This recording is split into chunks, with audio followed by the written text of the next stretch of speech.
এই যে সাউন্ড এবার নিয়ে নিলাম ভলিউম দাও ভলিউম লেভেল বাড়াও ওকে ওটাতে স্পিকার আছে You are muted please ALT plus যে plus মিউট টাকাটা ওয়েবক্যাম ইনবিল্ট সাউন্ড আছে ইনবিল্ট মানে মাইক্রোফোনটা আছে ক্যাপচারিং দেখি কি হচ্ছে না ওটা এটা মিউটটা কাটা হবে মিউটটা কোথায় কাটাতে হচ্ছে ডিভাইস পাইনি বলে মনে হচ্ছে ALT plus কি কন্ট্রোল প্লাস এ কন্ট্রোল আছে এ অল্ট alt অল্ট অল্ট এ এই যে না না সাউন্ডটা আসছে না স্পিকার না দিলে কি করে হবে একটা কি চলে আসছে আমাদের আউটপুট না থাকলেও চলবে বাস বাস হয়ে গেছে কি অফ করতে হবে আমাদের সাউন্ড যাচ্ছে আমাদের সাউন্ড তো মিউট করা আছে অলরেডি মিউট আছে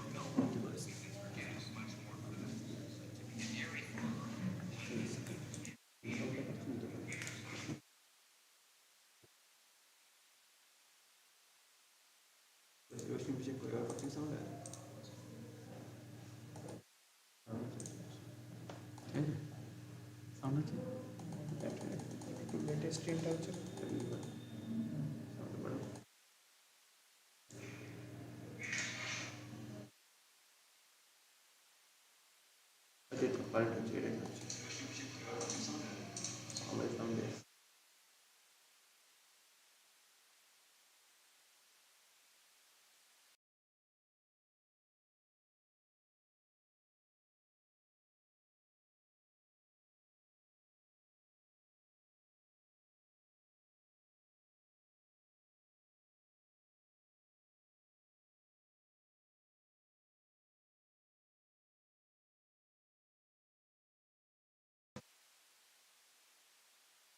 এটা কত করবে একটু কেন সাউন্ড চলে যাচ্ছে এখান থেকে ইন্টারনেট জন্য নাকি টোটাল সাউন্ড এটার থ্রু চলে যাচ্ছে ও এখন সাইলেন্ট থাকবো কেউ কথা বলবো না কাজটা হোক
But now I'll just simply get to the ethics, which I mentioned at the beginning and sort of moved it aside. Now I'm going to conclude with the ethics of globalization. And the problem is we are up against and moving with forces that are far more powerful and overwhelmingly complex that we cannot now I'll just really get to the ethics, stop, which I mentioned at the beginning, think about the consequences. Now I'm going to conclude, find ways to avoid the ethics of globalization, the bad effects, and the problem is and ways to multiply and expand positive effects. We can do some of that, powerful, but like it or not, it's happening. It's coming. It's going to continue to come.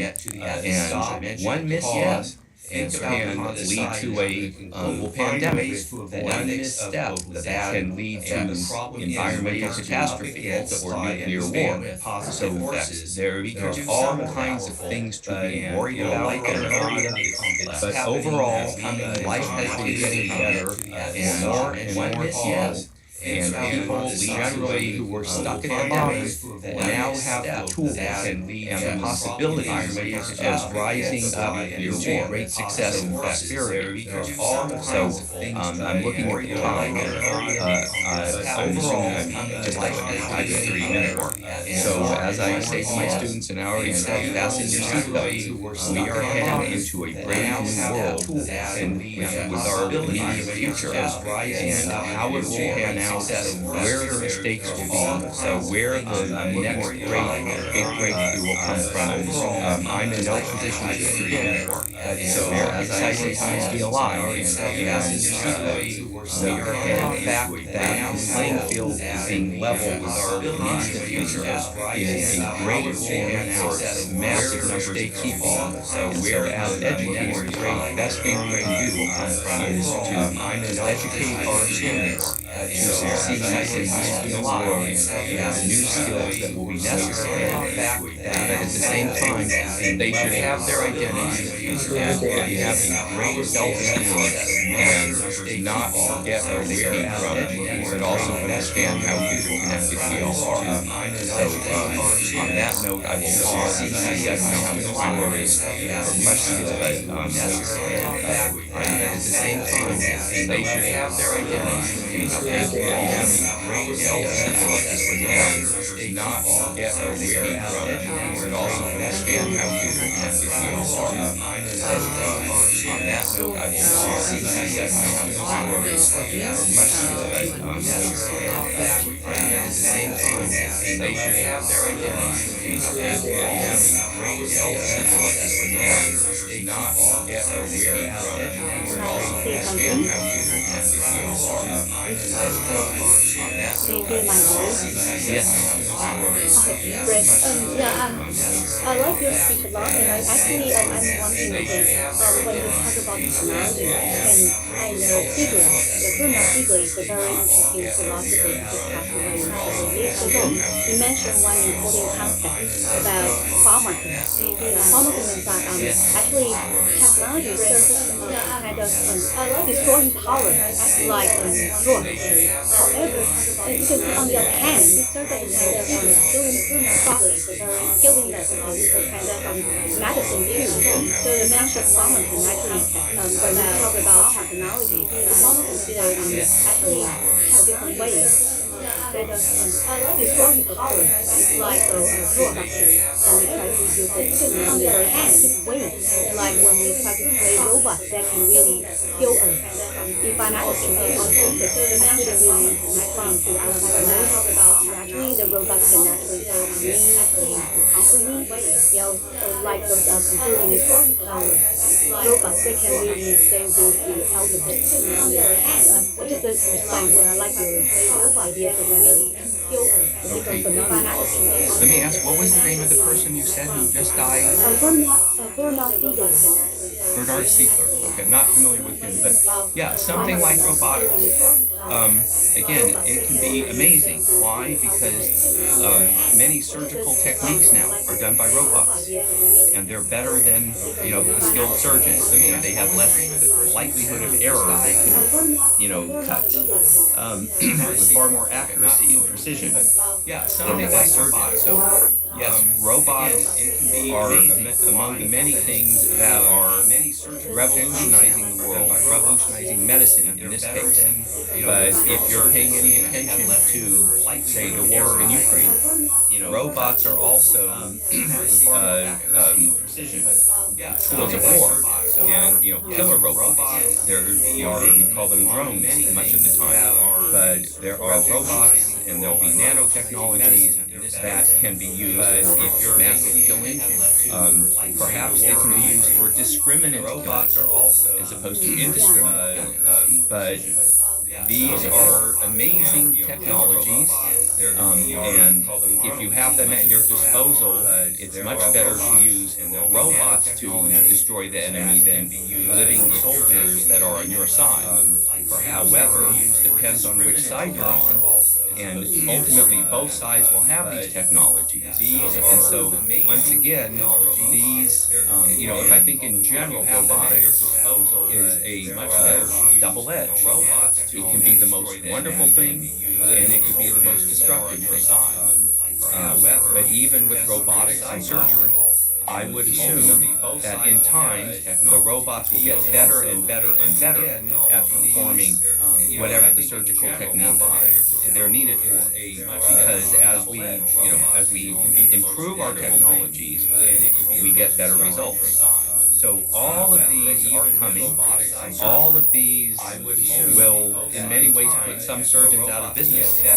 Certain kinds of surgeries won't be done by humans anymore. And again, that's a good thing. It's not a bad thing. I'm not worried about the doctors who no longer do the old-fashioned surgeries the barbaric way with their scalpel. Now let's have super precise machines. But even so, it's going to take a lot of error from the robots until they get really good at removing this part of, a tumor or whatever it is. And again, these are all wonderful things, but once we get to killer robots, depending on what side you're on, these are terrible things. And so this is something that it's coming. We will not internationally agree in terms of what weapons of war we can use and can't use, especially when they're brand new. When they first started using poison gas, there were no rules against it. In other words, this is World War I. In I think 1950s, Egypt used poison gas in Yemen. In the 1980s, first Iraq used it against Iran, and Iran used it against Iraq. And poison gas became a much more deadly weapon of war in the 1980s than it was in the 1918. But like it or not, these technologies are coming. We cannot expect the United Nations or the International Committee of the Red Cross. These institutions are very politicized. They've lost sight of their true role. We cannot assume that the international community will behave itself and be sober and smart. We're just going to have to learn many hard lessons. And as I said, there's going to be winners, there's going to be losers. Overall, we are getting better and better and better. But one big mistake can destroy humanity. One big mistake can wipe out millions of people. So these are things that we have to be aware of. But the ethical implications are almost an irrelevant after because these things are moving so fast. But anyhow, I hope that's a good response to your observation, which I think you're absolutely right. Robotics are great. So these are things that we have to. Thank you. One question that your comments raise is how you separate ethics from politics. How you were able to differentiate what is ethical, given the politicization that you describe as characteristic of global exchanges. It's a serious question that your comments raise. wondering how you do that. I know that we have ethical problems with the sense of it. We were able to differentiate what is ethical. Being able to say that we have standards that we can agree on, and characteristic for administrators is another question. Okay, hello, Gordon. My quick answer is it is hard to do because we do not all have equal access to the attention of the world, to the media, but the way we can sort of push ethics back into the picture of political decisions is with lots of transparency. And again, one of the things that's really great about technology is even somebody with a little voice who doesn't have a printing press but has access to making a YouTube video can expose when organizations succumb to political barnyard arm twisting and wheeling and dealing, as opposed to being consistent and applying certain standards consistently. But again, you and I are up against much bigger forces that have much more access to the microphone, to the attention of the world, but to at least get on the record. So even maybe years later, scholars can come along and show the evidence that this person sounded the alarm, this person called out the hypocrisy, that in the light of history, people will see the malfeasance of some of these organizations. I've written a lot on human rights organizations, and I mainly pick on the major ones, Amnesty International, Human Rights Watch, the great or the most important intergovernmental organization, the United Nations, or governmental organization, the Red Cross, and they're very politicized in where they focus their attention and focus their resources, and they ignore the greatest problems going on in the world. So, while the UN is obsessing over here, horrible crimes are going on that are not reported or we have reporting, we have the evidence, but it doesn't get the attention because it doesn't fit people's narratives. But in the fullness of time, this can be exposed.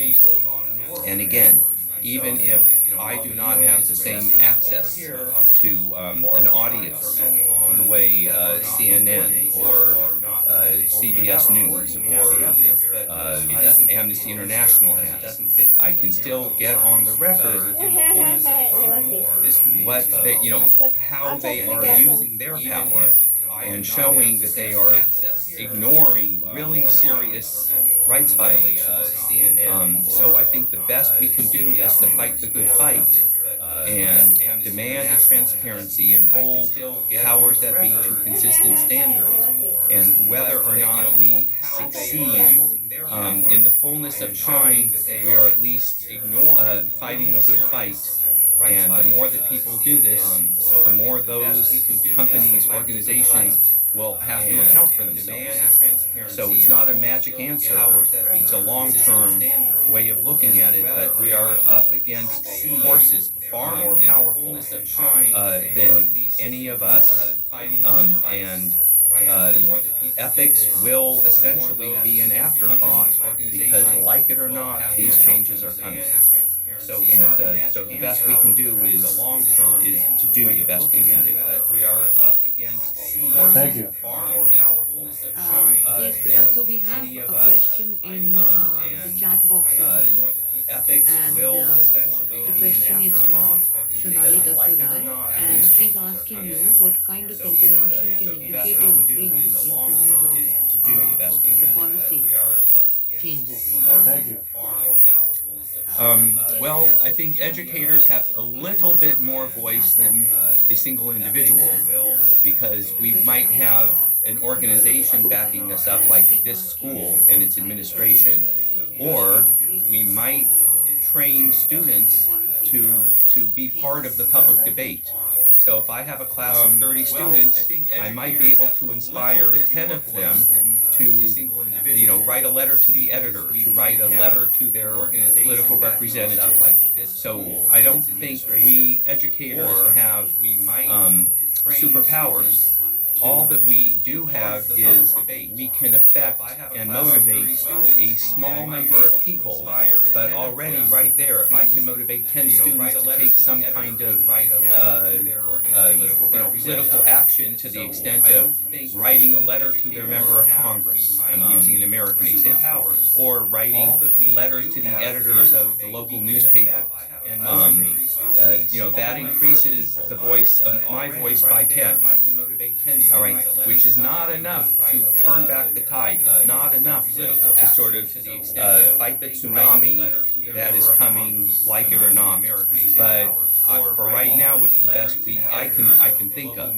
However, my technology skills are not so good. I was born 30 years too early. So as I like to say, I was born in a great time for music, but I'm missing I'm just not skilled in technology. But nowadays, one person who knows how to access and disseminate the technology can cause a counter-revolution, for better and for worse.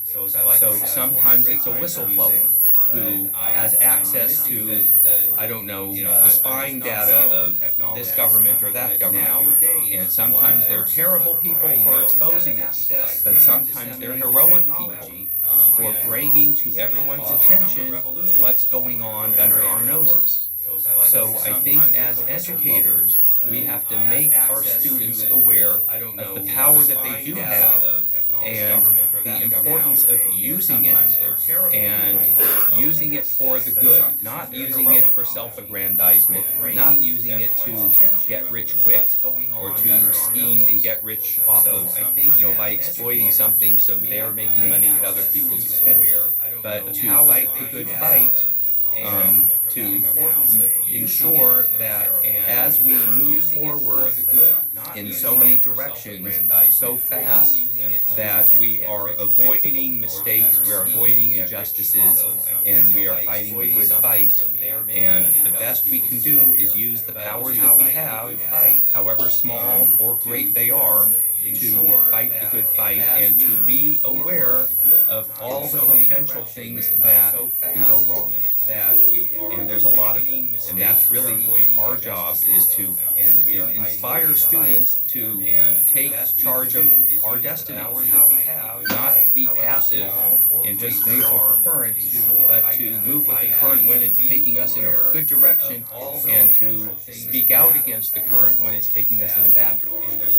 So I'm speaking in very general terms, but I think it's a great time to be alive, and the power of one individual with a laptop, with a cell phone, is immense. It's like mind-blowing our ability to interconnect with other people. So these are powers that we should learn how to use and use responsibly. And better yet, it's a great time to be alive. And Thank you so much. And I'm really sorry for the interruptions that were happening. Many of us are new to Zoom. We usually use Google Meet, so we are not very familiar with this interface, and that's the reason why those interruptions were happening. I apologize on behalf of everyone. I would like to interruptions that were happening. Thank you for such an amazing discussion, deliberation that followed your lecture. Of course, we would love to, discuss more about the ethical implications bit. I think because the global north and the global south, I think we have very different ideas and perspectives and realities. But I think if we continue with those discussions, I think days would be less, right? A good few minutes, a good few hours, they won't do justice to our discussions. So with that, I would like to sincerely thank you. Thank you for being here with us, and for sharing your valuable ideas. And I'm sure that we will be having these discussions in future as well. And I would request you to be there with us. Sincerely. Thank you all, and thank you for the opportunity to speak to you And I can be reached, Don Habibi. I'm in the Department of Philosophy and Religion, University of North Carolina, Wilmington. So if you just put my last name, Habibi, and UNCW, you'll be able to find my email. So, all right. Well, anyhow, I missed India already. I was just there. Thank you. And thank you for the opportunity. And I hope I can return to India another time soon. That would make it my 5th trip. That would be wonderful. Just put my last name, Habibi, and UNC. Okay, so Thank you, Don. you'll be able to find my email. Thank you. So, Dhanyavad. all right. Well, anyhow, I missed India already. I was just there. Thank you. And thank you for the opportunity. And I hope I can return to India Okay, another time soon. so the next speaker of the session, we were supposed to take a break, but we are not. The next speaker of this particular session is Brian Lowe, and Brian Lowe is going to speak about the creation of cognitive holism in classical Confucian moral education. And Brian Lowe is from USA Marist College. Hello, Brian, are you there? And Brian Lowe is Hello, can you hear me? Yes. Thank you. Excellent. Let me see. Would it be possible for me to get privileges to share my screen? I've got a PowerPoint here, but Give me a minute, please. thank you so much. Hello, Brian, are you there? And Brian Lowe is Hello, can you hear me? Yes. Thank you. Yes. Excellent. Let me see. Would it be possible for me to get privileges to share my screen? I've got a PowerPoint here, but Give me a minute, please. all right. Good morning, afternoon, evening, wherever you happen to be. I'd like to start with a thank you to my fellow panelists for your interesting and insightful comments. I am a relative beginner in the topic of globalization, so listening to these ideas has been incredibly enriching for me. Again, my name is Brian Lowe. I work in the Department of Religious Studies and Philosophy at Marist College. And as you might be able to tell from the topic of this paper, this was originally a presentation designed for a different conference, one unfortunately that got canceled. Chandana very graciously offered me the chance to present in this forum according to the British model of independent proposal. So I want to give her a very special thank you from me for giving me this opportunity to present here. I've done my best to bend this paper to suit this audience, right? But I have no illusions that my understanding of globalism is anything more than sort of a very basic, rudimentary understanding. So for that, I beg your indulgence. So I want to give her. You might perhaps think of this paper as a fresh, maybe theoretical foil to the other topics we've covered. I've done my best to. I'll also apologize if at some point in this presentation I slipped into reading.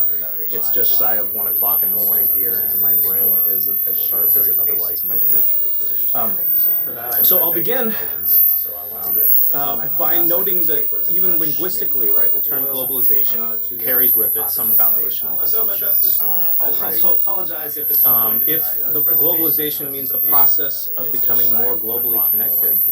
It implies that the world is already naturally divided. Right. Implicitly, it points to the idea that technological development, as we just heard, allows greater connection and interaction between geographically separate areas of the world. In other words, the separate nature of the world is assumed, right? And the process of becoming global, right, is an effort to bridge that separation. If we speak in terms of direct social contact and intentional influence, right, this is factually true. It's also true, however, that the world in which we live is a pre-existing system, right? And the choices that we make to alter local environments have effects on people far beyond the world we immediately perceive. Right? Choices that people have made upstream have always affected people downstream, right? And an abundant harvest in one area, right, might cause insect swarms or whatnot that cause famine in other areas. From this more ecological orientation, Right? The globe is already one whole. Right? The system, one system that does not need human action to link it together.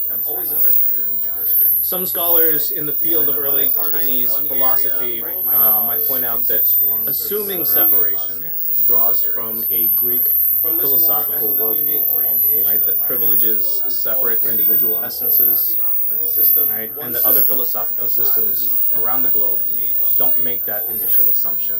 So some might even go so far to imply that the term globalization therefore carries with it subtle imperialistic tendencies. Right, and this is a theme that we've seen a couple times already, right, in this panel alone. The worries that there's a homogenizing effect, right? So might even go so far to imply. I would respond to this claim in a couple ways, but my general answer is, generally no, right? It's not philosophically imperialistic, in part because the geographical differences are actually there, right? And so, to this claim, increased human interconnection does make monumental differences in local experiences, right? Whether by simple exposure to more cultural options or through the power dynamics of cultural and economic imperialism, right? Increased human contact makes a difference in all aspects of life, right?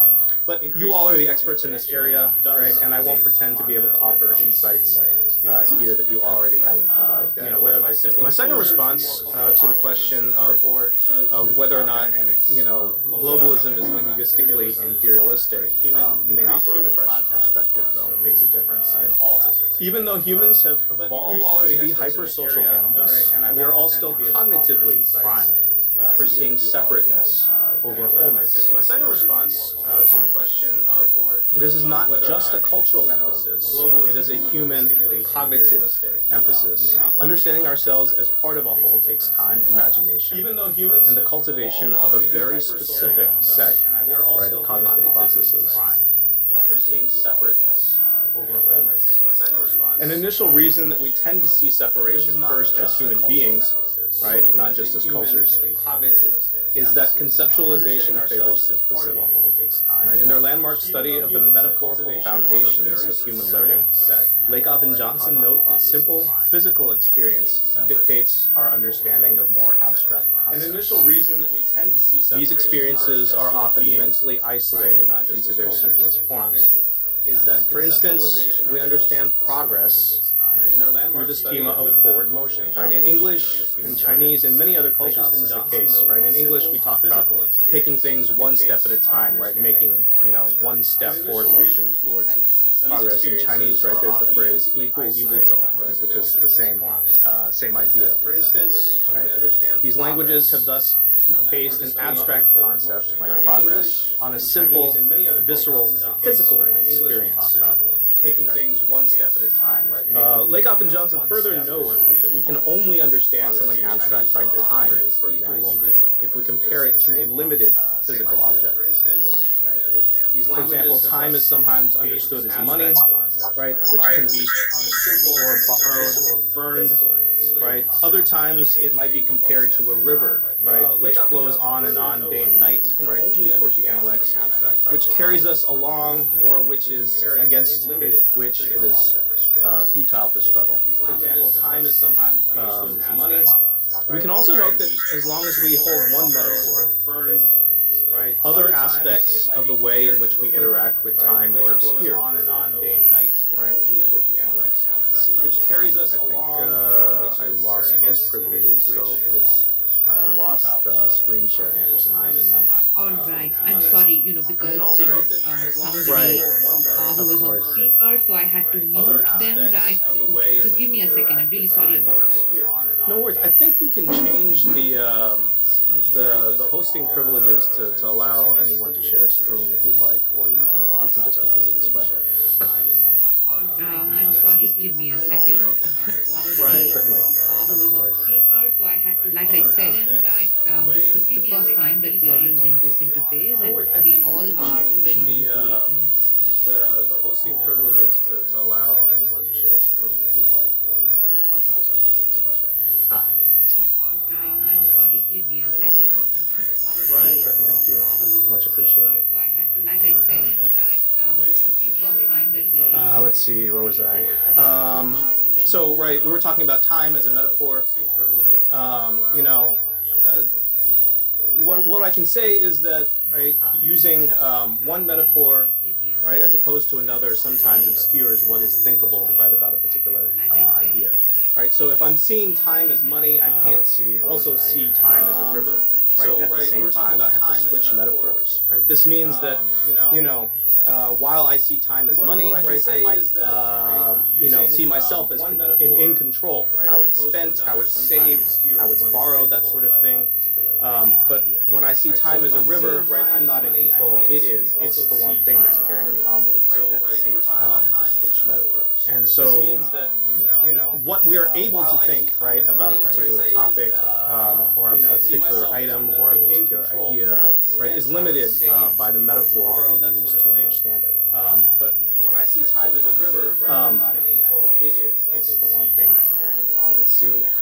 I'll note that simpler and more visceral the experiential basis, the more traction it gains as a basis for our concepts. Is limited by the metaphor. So our experience and the metaphors that grow from our experiences, again, tend to favor isolated in simple interactions rather than complex wholes. And again, right, this is why it's harder to see a whole, like a global system, right? We experience simple interactions often, right, and systems as a whole relatively rarely. So our experience in the metaphors that grow. Another example that we'll find useful later, I think, is this idea that the self, right, is a container. Our minds and our bodies are actually form incredibly complex systems, right? But one of the primary ways that we humans conceptualize ourselves is simply by framing the body as a container, right, within which the mind or spirit or soul is held. Right? We are, according to this, minds within bodies, right? And this container metaphor is intuitive because I experience myself as a container every day, right? I breathe, I drink, right? I learn, so we might think of knowledge, right, being put into us as a container, right? It does have a visceral experiential basis. But here's the thing, right? Our knowledge, our concept of containers does not include being part of a whole, right? Containers are easy to see by themselves. And thus, right, using this metaphor for the self, right, hides the way I am necessarily connected to others and part of a greater system. But here's the thing, right? If we extend the metaphor here, right, you know, we can say that, right, there's no whole here, it's just a gathering of individual cups, right, put together. We would need to shift metaphors if we were to see ourselves as integrated parts of a whole, right, like petals on a flower, for example. But here's the thing, right? If we extend the metaphor, but seeing ourselves as petals on a flower, you know, right, takes more imagination and feels less natural than seeing the self as mind containing body, because, right, I have no idea what it feels like to be a flower, right? There's no experiential grounding for that metaphor. On a flower, for example. Wholes are harder to grasp than first because we find it difficult to fit them into a basic visceral schema. It feels less natural than seeing the self. Wholes have many parts, and we have to figure out how they're related, right? And sometimes the way in which we conceptualize those pieces prevents our ability to see their actual relatedness. The more complicated a whole becomes, like, right, the globalization that's going on right now, the harder it is to grasp, until it's so complex that we just ignore it or even refuse to believe that it exists. And sometimes the way in which we conceptualize those pieces prevents our people from this conference are well aware, however, that we need to be able to see holes in the systems that make them up.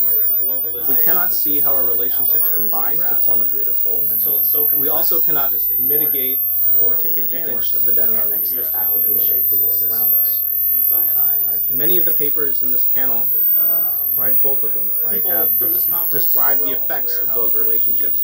We might also say that one impact of globalization is that more than ever, Right? We need more effective ways of teaching the ability to see wholes and the systems that form from wholes. Many of the papers in this panel, right, both of them, right, have described the effects. I'll also note that isolation and separation are the cognitive defaults that nurture the roots of many of our social and moral ills. Right? Combative tribalism, within which I will include forms of racism, sexism, religious intolerance, class struggle, right, and other forms of stigmatization, I think would lose much of their power, right, if people defaulted to seeing connections rather than difference and isolation. Morally speaking, cultures that manage to ground their people in holistic thinking are more easily able to see how they're related to others unlike themselves, right, and how treating others well improves our own lives. If we train ourselves to see ourselves as parts of a greater whole, right, we reap the benefits. Okay, and you know, studies like this in psychology are relatively common, right? But this one is this chart was taken from one study that talks about identity fusion, right? The extent to which people identify with the group and feel a strong solidarity. Right, and the idea here is that, right, in sheer numbers, right, people who feel a stronger identification with a group as a whole are more willing to sacrifice for the sake of that group. Identity fusion, right? So, you know, the question is, what whole is it that we are identifying with? We're just identifying with a nation, right? That we're willing to sacrifice for that nation, right? But part of my point is that we need to be able to think, right, beyond just the local wholes into the global wholes to identify as global citizens, right, as well as just local citizens. Now, we'll note from this chart that, you know, many of the cultures, right, like India and China, for example, at the top of this list, that have philosophies that are more holistic in nature tend to be further up on this chart, right? They tend to be more fused with the group identity and therefore more willing to make sacrifices for it, as well as just local citizens. Now, we'll note from this chart that, you know, many of the cultures, right, like India and China, for example. So, how is it we get beyond our cognitive defaults and begin seeing wholes more readily? My claim is that certain types of experience make this more likely. These are experiences of wholes with unifying qualities. Right? Experiencing those wholes allows us to retrain our defaults by regularly exposing ourselves to holistic experiences of self, other, and world. So some wholes are more easily graspable and more easily experienceable than others. Okay? Because there is an underlying unifying characteristic to it. So when people see a forest like this, right, from this overhead perspective, they tend to take in the forest as a whole first, right? They feel its greenness, the way in which similar components match before they break it down into individual trees. Okay. This is a whole we can grasp with just a handful of simple impressions, right? And therefore, because there are just these few handful of unifying qualities, right, it feels like a whole to us, right? We can look at it and feel it, take it in all at once. Before they break it down into individual trees. You know, for this, right, the unifying qualities are generally similarity, but that doesn't have to be the case, right? Here we have a picture of something whose unifying quality is harmony, right, rather than similarity. It's a bunch of different items, a bunch of different textures, but they all, right, flow together in the same way, and therefore we experience it as a unified whole, even though it's made of separate parts. Here, right, we have a unifying quality of complexity, right? The feeling of complexity hits us all at once, and then we can start to break it down, right, into bits and pieces to understand where that quality comes from. But again, right, it strikes us as a whole before it strikes us as several parts. Simply because it is underwritten by that one unifying quality. This is the picture we brought up earlier, right, concerning different mugs that didn't gel into a whole. Right? And that's in part because there are not enough unifying qualities across it. Yeah, there's sort of this, brownness that comes from the coffee, but that's backset by a bunch of gray in the background. The cups are different shapes, right? And the handles are pushed off in different ways, and so the quality that underwrites it isn't enough to unify it, sort of mentally speaking, right? Even using coffee cups, so we could do better, right? And by making things have that sort of quality, we can create wholes out of things that we might initially consider to be independent objects, right? Simply by strengthening the patterns, right, that we see between them, right? Or making the relationships between objects more obvious and easier to balance. Right, and here, of course, we've done that by standardizing the mug size, turning the handle the same, et cetera. Simply by strengthening. Once we get those similarity qualities, right, they start to feel like parts of the whole. Making the relationships between objects more obvious. So we can actually find easily graspable wholes, but they are few and far between. Our brains are accustomed to isolated objects, right? But there are cases in which the brain comes to see collections of parts as wholes, just as we've seen. Right? The more wholes that are parts of our lives, the more accustomed our brains will become to linking things up.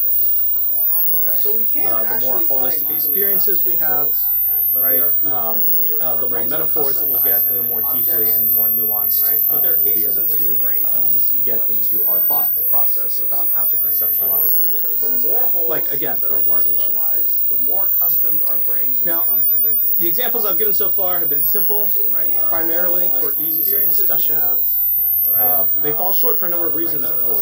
The one I want to explore today is the fact that if we're using these dynamics for moral education, we not only need people to have the experience of wholes in general, right, but we need people to experience themselves as part of wholes, to work others and connectedness, right, into their own self-definitions.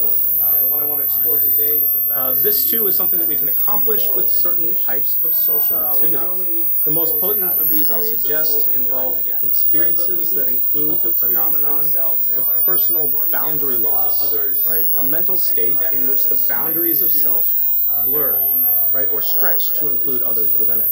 The locus classicus for this is McNeil's discussion of muscular bonding, right? He discovered this when he was marching around in military close order lockstep synchronous drills while training for World War II, right? And what he noticed was that when everyone is marching in lockstep, right, when everyone is doing the same physical thing, right, they experience a euphoric fellow feeling, right? Right. And he attributed this to prolonged and rhythmic muscular movement. And so he coined the term muscular bonding, right? And one of the most important things about muscular bonding, right, is that when you get far enough into it, right, the boundaries of what we consider self and other, they vanish, they disappear.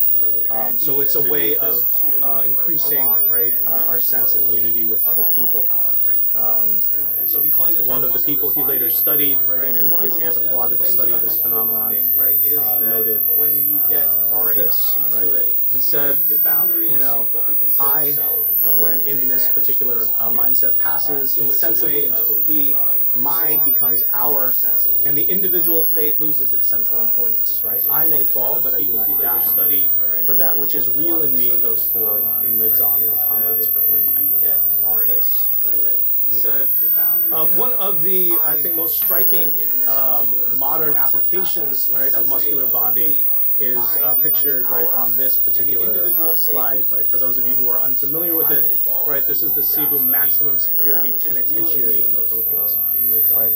So if you haven't heard of its reform program, it's widely considered one of the most successful prison reform movements in the contemporary era, right?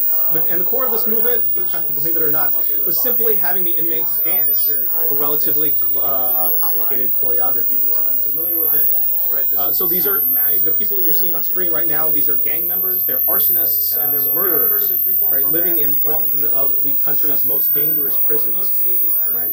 But after this particular program took hold, right, incidents of violent conflict dropped to almost zero, and by all reports, right, from local people to international media stations, right, the atmosphere of this prison was almost affable. If we want a dramatic example of the transformative moral effects of sustained experiences of selves viscerally experiencing participation in the whole, right, Cebu is an excellent study. The atmosphere of this prison was now, muscular bonding is not entirely something that is completely sort of transferable, right? It requires this very specific set of conditions, that is, everyone's performing the same facial movements. Collins's interaction ritual takes those same dynamics and it allows them to be tapped in almost any human activity, right? So the process, interaction rituals, according to Randall Collins, is a process in which participants develop a mutual focus of attention, so they're paying attention to the same thing, and they become synchronized and trained in each other's physical sort of emotions, right, and micro-rhythms. This chart feels very, very complex. I just want to draw our attention to the feedback loop, right, under ritual ingredients, right? What Collins says is that in order to get an interaction ritual to work, you need these ritual ingredients, the two most important of which are the mutual focus of attention and the shared mood, right? Because they cause this intensification feedback loop, which causes the group to bond in what's called collective effervescence, right? Collective effervescence shares many of the same experiences that we just talked about in these meals. Muscular bonding, including, right, euphoric fellow feeling, right, and also boundary loss. The nice thing about Collins's interaction rituals, however, is that, again, right, so long as there's a mutual focus of attention and a shared mood, right, it can turn any group of people, right, into a group that feels as if they are part of the whole, right? So this is a snapshot of a recent state funeral of Elizabeth, and we'll note that I personally don't know if this really was an interaction ritual at the end of the day, or it became one, but it has the potential to be. Right, because everyone is focusing on a single object, right? There's one object of attention, right, which is, the state procession here. Theoretically, there's a shared mood here as well. Okay. And because everyone in the same area is feeling the same mood, right, they feed off of each other, and they start to mourn not as individuals gathered together, but truly as one. Again, I don't know if it happened right that way here in this situation, but in many funerals this is the case. I share mood here as well, and for that matter, why because everyone in the same area is feeling the same mood, right? They feed off of each other, and they start to mourn not as individuals gathered together, but truly as one. So, in summary, interaction rituals, also create unifying qualities, right? Not just in systems outside of ourselves, but in systems inside of ourselves. It creates emotional unity and unity of attention. Okay.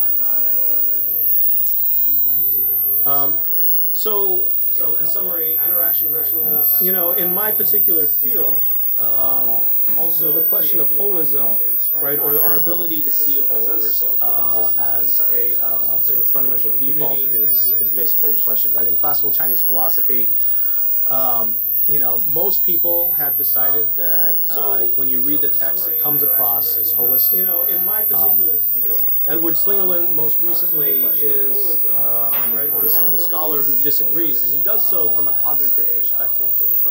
And I think, his perspective is really important. My thought here is that we can shoot the difference between these two. Because of the dynamics that we've been talking about, interaction rituals, and muscular bonding, among several others I don't have time to get into. My thesis is that if we can experience these or have these experiences of wholes, of which we are parts of wholes, in which we lose our personal boundaries, right, then it makes perfect sense, right, that we might be able to have a philosophy, right, that is fundamentally holistic. I'll note that all social ritual taps into holistic currents, right? Social rituals tend to be formal and iterated and coordinating, right? And this brings us to, back to muscular bonding, right, in terms of the formal script, right, and a shared object of attention. We'll also note that rituals are supposed to be meaningful. They have a particular meaning to them. If I shake someone's hand, it means I'm pleased to meet them, right? So that theoretically gives us a shared mood. Confucianism in particular, right, offers expressive and impressive aspects to their rituals, right? Confucian rituals are designed to impress particular values so that they express the proper emotions, right? So that it's been likened to carving jade, the ritual process, and these are some quotations from the Analects to back that up. Right. Confucius at the age of 70 was theoretically able to follow the boundaries, the desires of his heart without transgressing, right? Because, right, the ritual process had carved his substance from, jade into, right, a beautiful raw jade into a beautiful quotations from the Analects. And this right here is the key to what I see as the Confucian way of creating cognitive holism, right?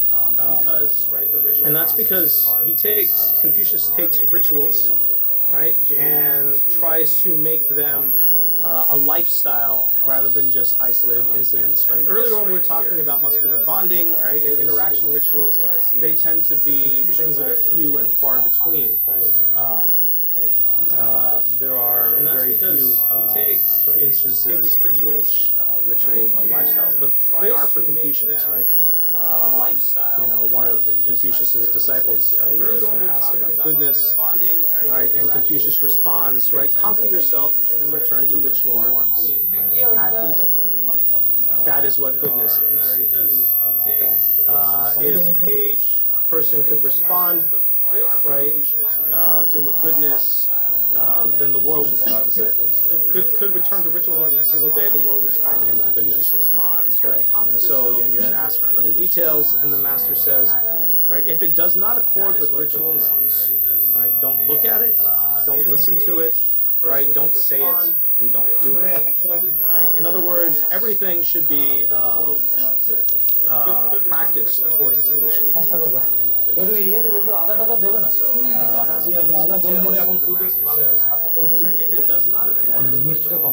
Now, this might seem a bit totalitarian, right? But the idea here that Confucians have, right, is that they would be able to,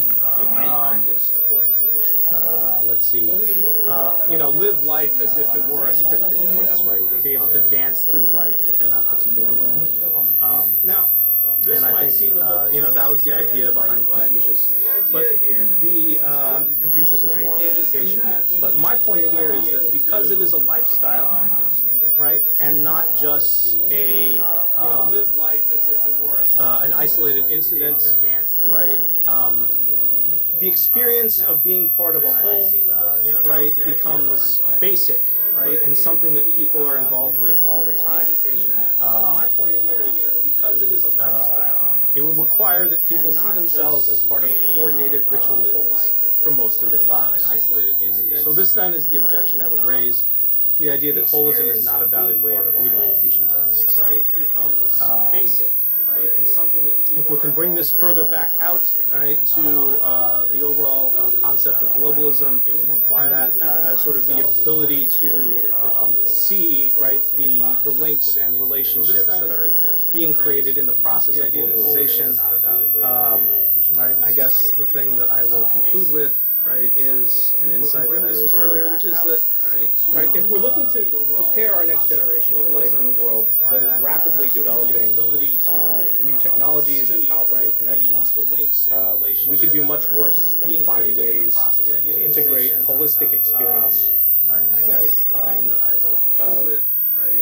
we should be able to integrate holistic experience into our contemporary education curriculum.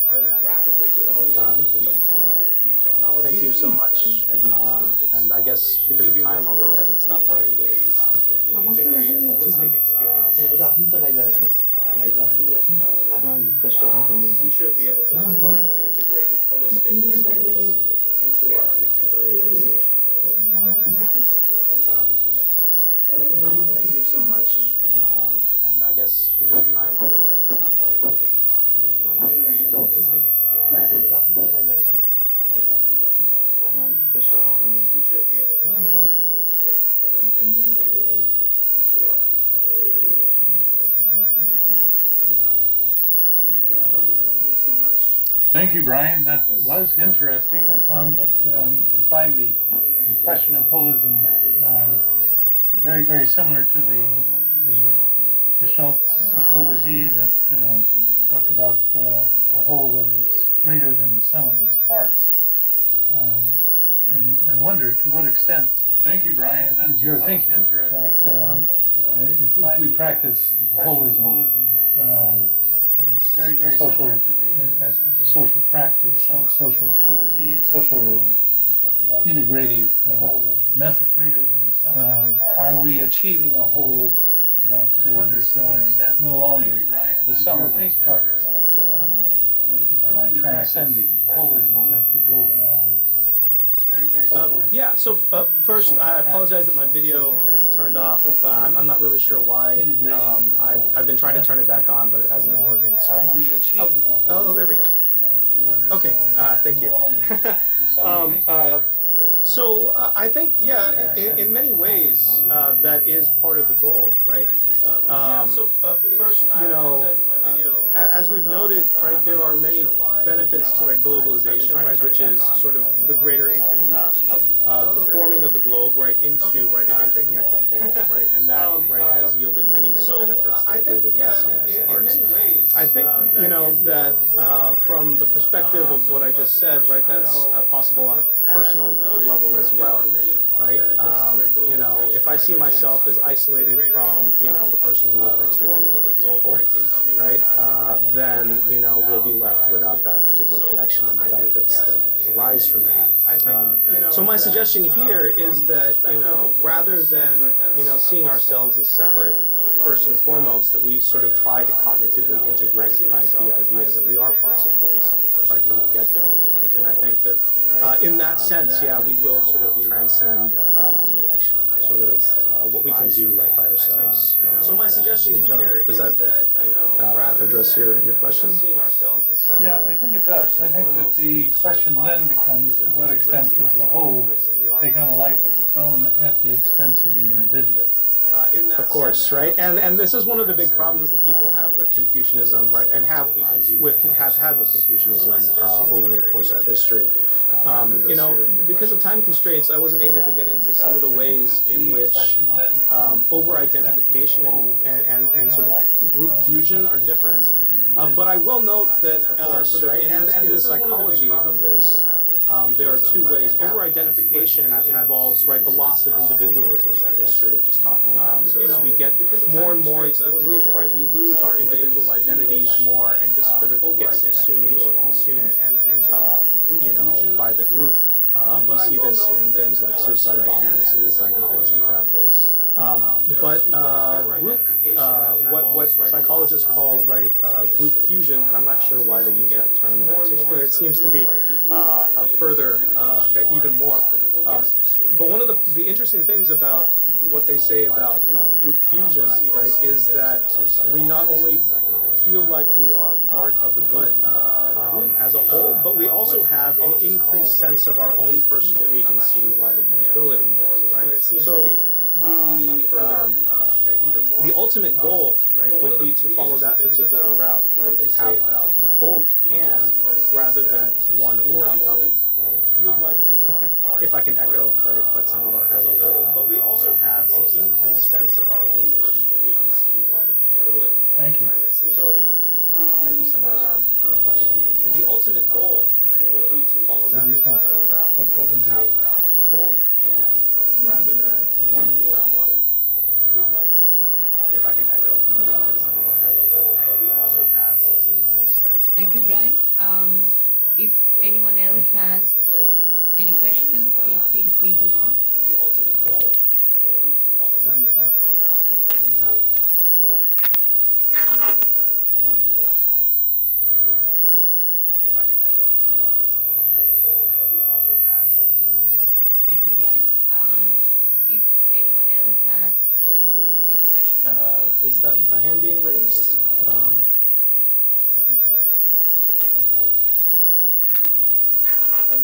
I did raise a hand. Yeah, just a quick addition, because you raised the question of the terminology of group fusion. And it just occurred to me that, I mean, there might be various sources, but I'm aware of one source. There is in the writings of the French philosopher Jean-Paul Sartre, particularly in his book, The Critique of Dialectical Reason. There is a discussion of the various ways in which groups may form and the way in which we connect to others, and group infusion is one such possibility. Now, for Sartre, groups infusion tend to be similar to what you spoke as, what you talked about as over-identification. So, for instance, his example is what happens during the revolution when people feel fused together. And perhaps it's partly what you mentioned as well, when we feel part of the group but also more enabled by being part of the group. But I think for him, groups infusion may have some detrimental, being part of a group infusion may have also some detrimental consequences. But that's Sartre, and that's his discussion in the Critique of Dialectical Reason.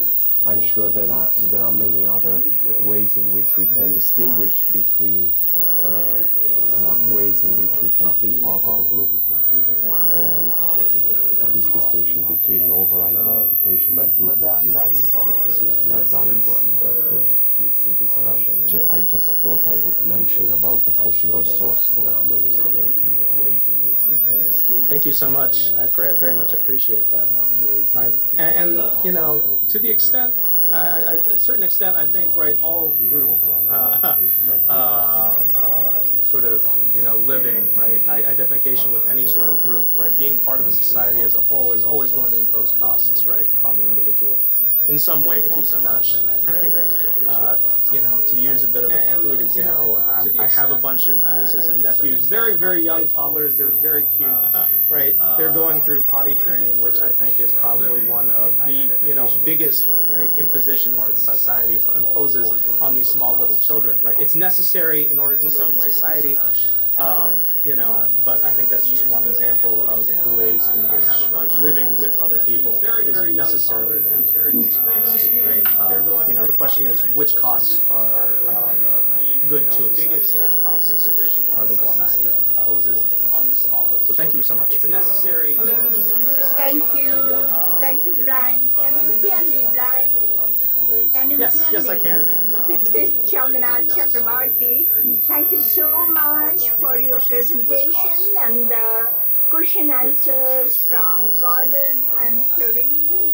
So I would like to invite Professor Basu from Yale University, and he will be giving us his presentation as a keynote speaker. So, Serene, can you come? up front then? Can you come? I cannot Yes. see Serene coming. I'm here. I will try to share my And he will screen be giving for us his um, presentation as a my keynote slides and then speaker. start. I So, hope you can hear me and see me now. yeah, Um, I can hear and see you, okay. but Gordon is Yes. there, several other people are there. I'm here. Yes. I'm trying to see. I'm trying to see how I could share my screen. I'm looking at the. Yeah, Um, I can hear and You see can you, choose the first mode. but Gordon is there, several other people are there. right. Yes. You have three options, Oh and yes. actually you can Yes. choose the Yeah. first mode. Yes. Yeah. Yeah. That's done. Let me, however, Yes, yes. also. I guess you can You can choose the first mode. see now. Hopefully, but Yes. You have three options, and let's actually you try can choose the to first start mode. from the beginning. Right? Is this visible? Visible, and is it okay for everybody? Yes, yes. Yeah, we can Yes, see. you can. You can Okay. choose Is the first mode. Susan, Catherine, everybody can Yes. see the screen? Very Hopefully. good. No problem. Let's start then. Okay, that's great. Thank you so much, Chandana, and thank you so much to you and to all the organizers, particularly to the Yeah, leaders we of can this see.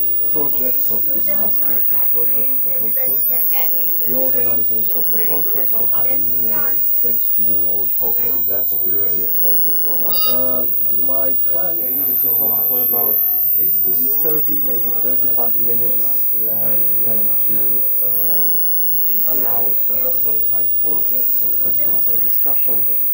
Um, and Let's start then. the outline for today is that I'm going to start with some remarks on the notion of globalization. I'm going then to focus on the way in which globalization is conceptualized in contemporary social theory. And then I'm going to focus on the core of the notion of globalization. You will see that contemporary social theory looks at globalization and identifies five features. I just want to illustrate one of them, the notion of territorialization. This is quite important because it is this notion, together with the other five, but this notion makes it quite visible how how globalization tends to introduce changes into our usual social and cultural patterns, and why then it involves various challenges for us and for education in particular. I will focus then on the question of global citizenship, which is a question which is raised by a recent report by UNESCO on Education 2030. And they have a specific program called Education About the Holocaust and Other Genocide, which is part of this Global Citizenship Education Development Program. And it becomes quite obvious that as part of this specific program, becoming a critical thinker is seen as part of the solution to the various challenges of globalization. These are complex problems, but becoming a critical thinker can be seen as part of the solution. And I'm going to talk a bit about what this involves, and also to raise a question which seems to me to be quite important and which was raised critically, namely whether critical thinking is a Western concept, and hence the extent to which we would end up as part of a solution with some of the problems that globalization seems to introduce to begin with. My answer will be negative. I don't think critical thinking needs to be a Western concept. but I will talk more about this as I get to that point. Okay, so term globalization. It's been mentioned before. It refers to a series of recent trends. It's a complex, very complex phenomenon. It includes political, economic, and cultural aspects, as well as many other aspects. We focus on education. In some cases, the process of globalization is understood as a form of imperialism. For instance, cultural globalization may be illustrated by reference to the dominant American culture, which is seen as transmitted to other parts of the world, and leading to changes in both the way routine tasks are handled and the meaning of life is interpreted. It can have a pejorative connotation, the notion of globalization. But what is important is not to use this pejorative notion to talk about globalization, is not to use this as part of a conceptual framework for the discussion of this series of recent trends.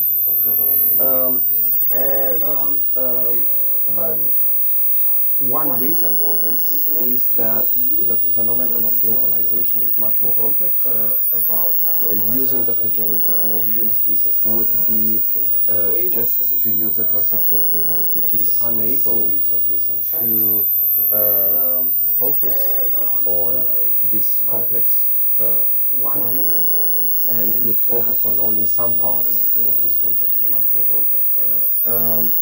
For instance, historically, the internationalism, which is presupposed by globalization, has been at least as much a movement of the left as of global capitalism. So if we are to talk about globalization, it's good to keep in mind the pejorative connotations, but it's good also to keep in mind the fact that what we are witnessing is a phenomenon which is not yet to be connoted either positively or negatively. It's a set of trends, a series of recent trends, including various aspects. And it's good to try to find a conceptual framework which captures the complexity of phenomenon as much as possible, if that conceptual framework is to be appropriate. So I think there are very good developments in the way in which globalization has been conceptualized since it started to become such an important term. And recent social theory seems to me to offer a more adequate conceptual framework. And as part of the notion of globalization, the following features are included.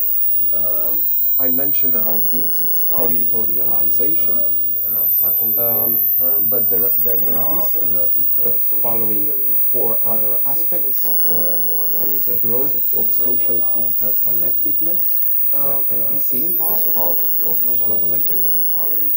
We can notice the speed of social activity as changing. We can note that globalization is a relatively long-term process, and also that it is a multi-pronged process. We can notice what contemporary social theory starts from is this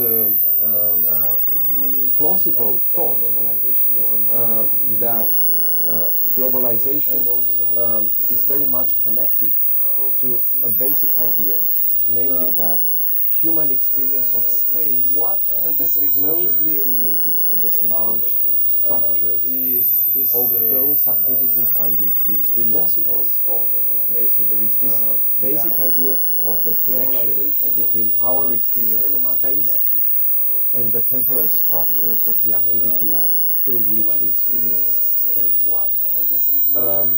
And it is this basic idea which, given recent changes in our lives, leads to this set of phenomena and fundamental changes in the spatial and temporal conditions of social existence.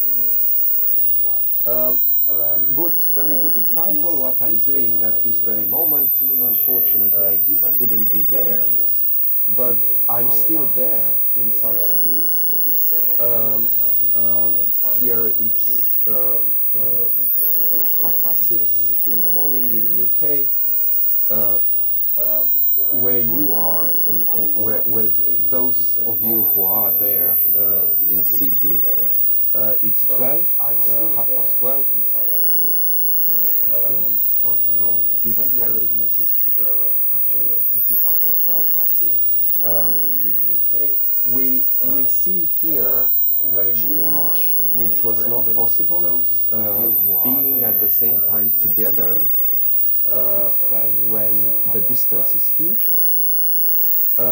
So this change, which is made possible by technology, is one which alters also our experience of space, because it alters the temporal structure of the activities by which we experience space. So getting to a conference venue to attend a lecture by walking for a very long time might suggest that the venue is far away. A change in the temporality of the activity of getting there, traveling there by taxi, for instance, that can happen very quickly, or just using Zoom, generates an altered experience of space and territory.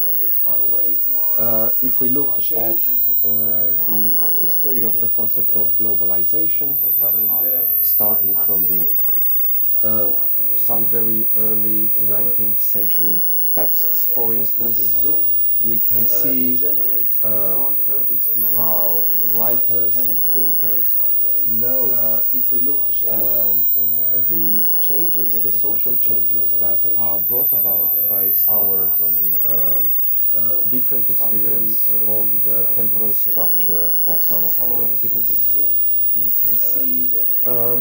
So contemporary social theorists agree that alterations in humanity's experiences of space and time, and there are debates about what exactly are the causes of these changes of our experiences of space and time, but whatever the causes are, these alterations in our experiences of space and time tend to undermine the importance of local and even national boundaries in many areas of human activity. And this is one of the sources of the challenges we face. But whatever the causes are, so the idea of deterritorialization, which is implicit in the notion of globalization, is the idea that a growing variety of social activities take place irrespective of the geographical location of the participants. And this is made, of course, possible by in various ways: telecommunication, digital computers, audiovisual media. But it has profound implications on social patterns, on political processes, on economic structures. So deterritorialization manifests itself in many social spheres. Business can be done, for instance, through electronic commerce. Television can make available images from conflict zones. Academics like us make use of latest video conferencing equipment to organize events. People communicate instantaneously through internet. So territory as a geographically identifiable location no longer represents the social space in which human activity takes place. And this is crucial, given that even in the most recent attempts to formulate normative requirements, for instance, normative political requirements, political philosophers still take as fundamental for our thinking the idea, for instance, of a nation state, which is defined by its territories.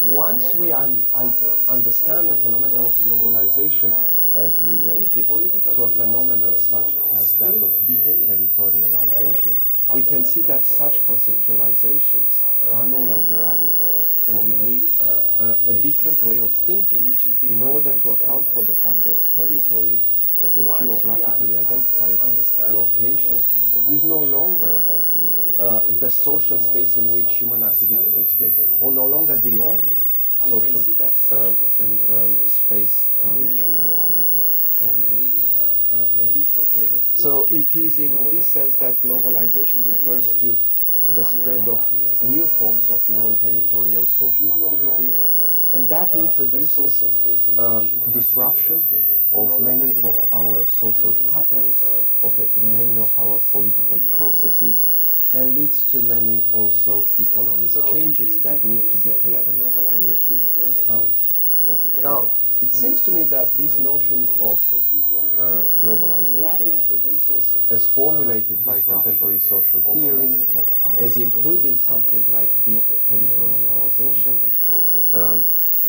does a better job and doesn't yet have any pejorative connotations. It just describes a phenomenon which we all experience and which raises various challenges for us. So I see this recent formulation as a more adequate, as providing a more adequate conceptual framework for discussion. Now, because of issues such as deterritorialization, the phenomenon of globalization will lead to a need for new forms of citizenship. A form of citizenship which is the global citizenship in particular, which is no longer connected to specific states and may no longer be connected to specific territory or territories.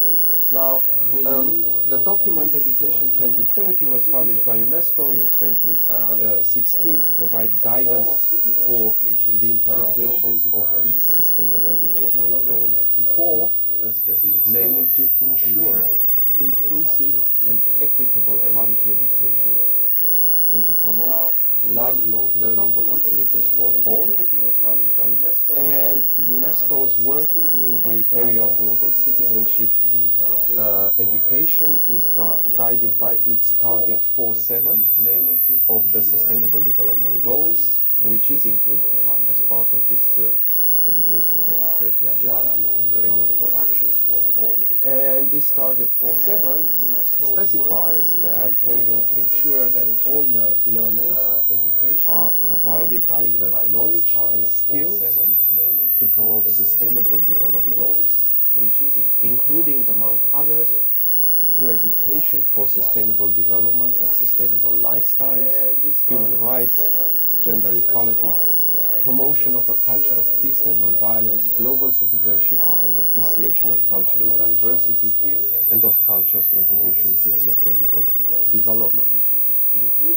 We have here, as part of this target 4.7, a set of challenges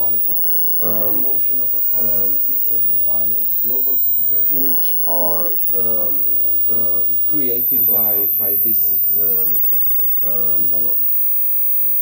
value of ensuring that all learners are provided with knowledge and skills to promote all this set of desiderata.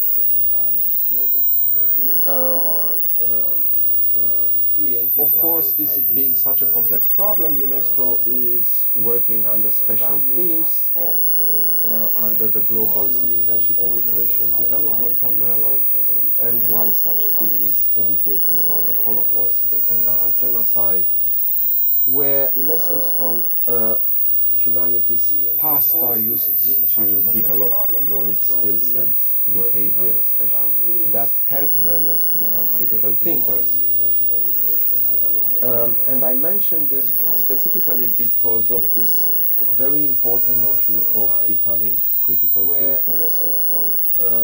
I think this notion is particularly important precisely because of the complex phenomenon of globalization, precisely because issues such as that of deterritorialization is going to lead to a disruption of social patterns, of cultural models, of political processes. And in the case of this disruption and change, it's critical, or rather, it's very important to have a notion of critical thinking that could guide us in our decisions of what to do. How best to shape our future in the context of globalization. So part of this process of education about the Holocaust and other genocide is this idea of learning to become critical thinkers, responsible and active global citizens who value human dignity and respect for all, reject anti-Semitism, racism, and other forms of prejudice. So the question here is that of becoming a critical thinker in the context of globalization. And of course, critical thinking, one first question is, what exactly do we mean when we talk about critical thinking? And I teach critical thinking. The way in which critical thinking is taught standardly is that it begins with the question, why? When we ask the question why, we are asking for a reason, and we want to offer a reason in order to offer a justification.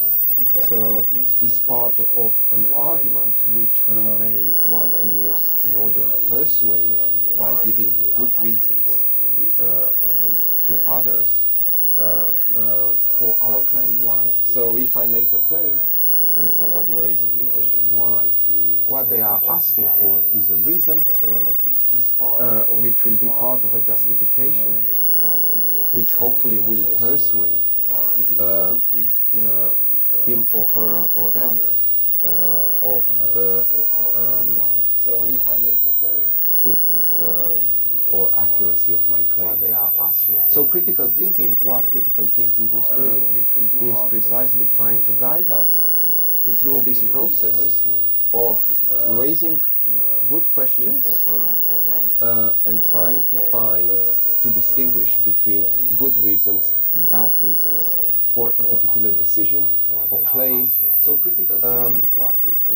This can be illustrated, for instance, from very easily with this quotation from a recent text that is sometimes used in teaching critical thinking. We know that every day we are bombarded with messages apparently telling us what to do or not to do, what to believe or not to believe. We are told to buy this mobile phone, upgrade to this operating system, try this beer, register to vote, eat at least 5 servings of fruit and vegetables a day, not to text and drive, to drink alcohol in moderation, buy fair trade goods. We are told that euthanasia is murder, abortion is murder, meat is murder, aliens have visited the earth, climate change threatens our way of life. We are told to make sure we reference all our sources, we are told to build a wall, and so on.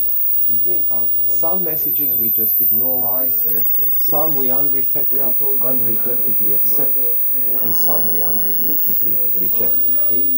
But others we might think about and question.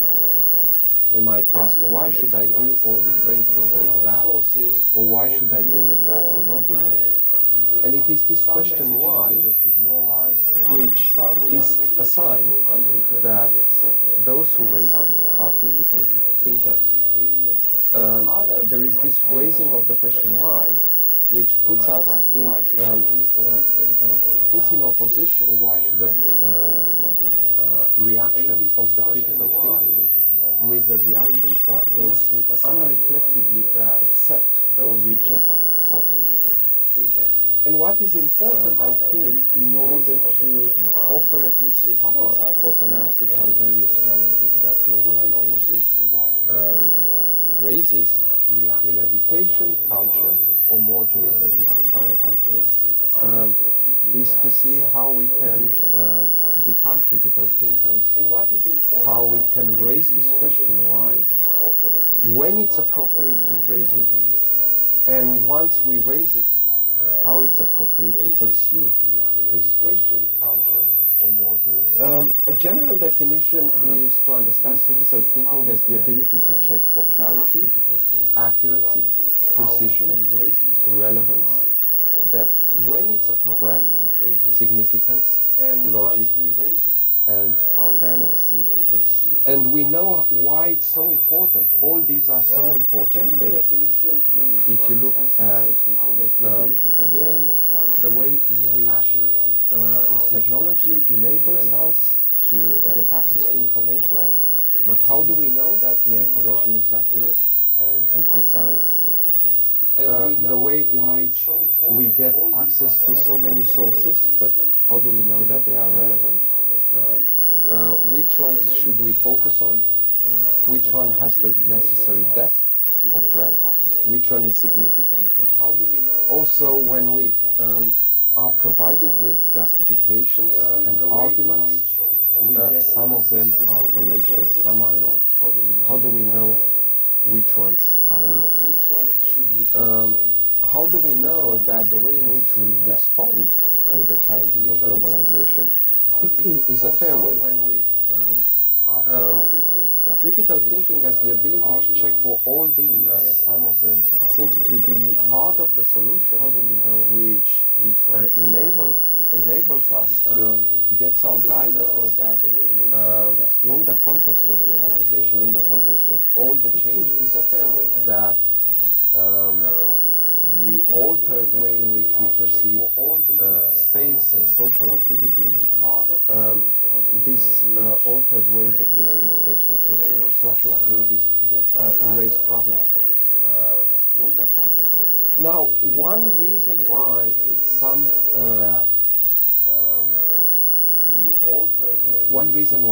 thinkers are skeptical with regard to the idea of becoming a critical thinker is that sometimes it is regarded as a Western concept. And my next question is whether critical thinking is indeed a Western concept. Is the idea here that we need to criticize everything, to raise the question why with regard to everything? And that's definitely not the case. And I don't think it's would be also the case that critical thinking would necessarily be need to be seen as a Western concept. Is the idea here that we need to criticize? Of course, this is a huge topic, as many of the topics I mentioned before are very complex. Here I'm referring just to one example, whereas experience may show that critical thinking is practiced more easily by pupils or students in the West than in the East. In fact, this doesn't have to do with culture or even with education.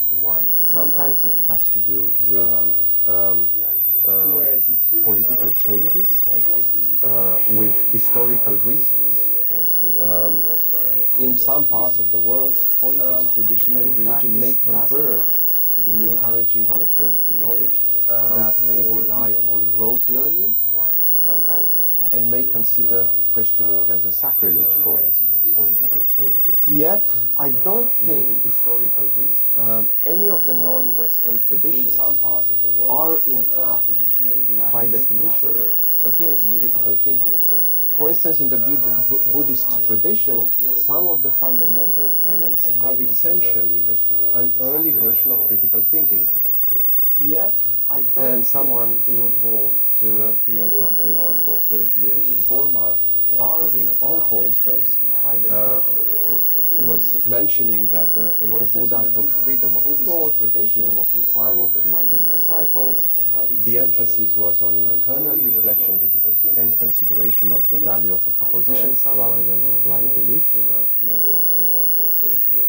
Similarly, there are claims that there is some kind of incompatibility between critical thinking and the Islamic tradition.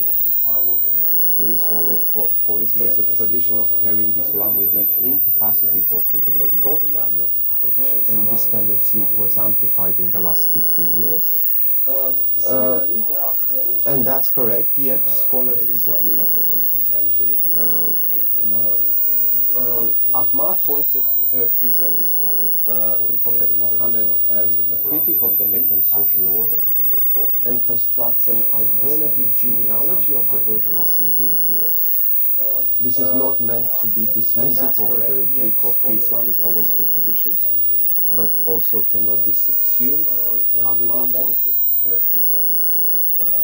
There are also other ways in which a narrow definition of the Islamic tradition is probed. One example, which seems to me quite striking, is that used by Almond when he mentions Ibn Arabi with a quotation, which suggests a typically critical, reflective move as intrinsic to religious faith. Ibn Arabi was saying, you will see no one who worships an unmade God, since man creates in himself that which he worships and judges. When a person sees something of the divine real, he never sees anything but himself.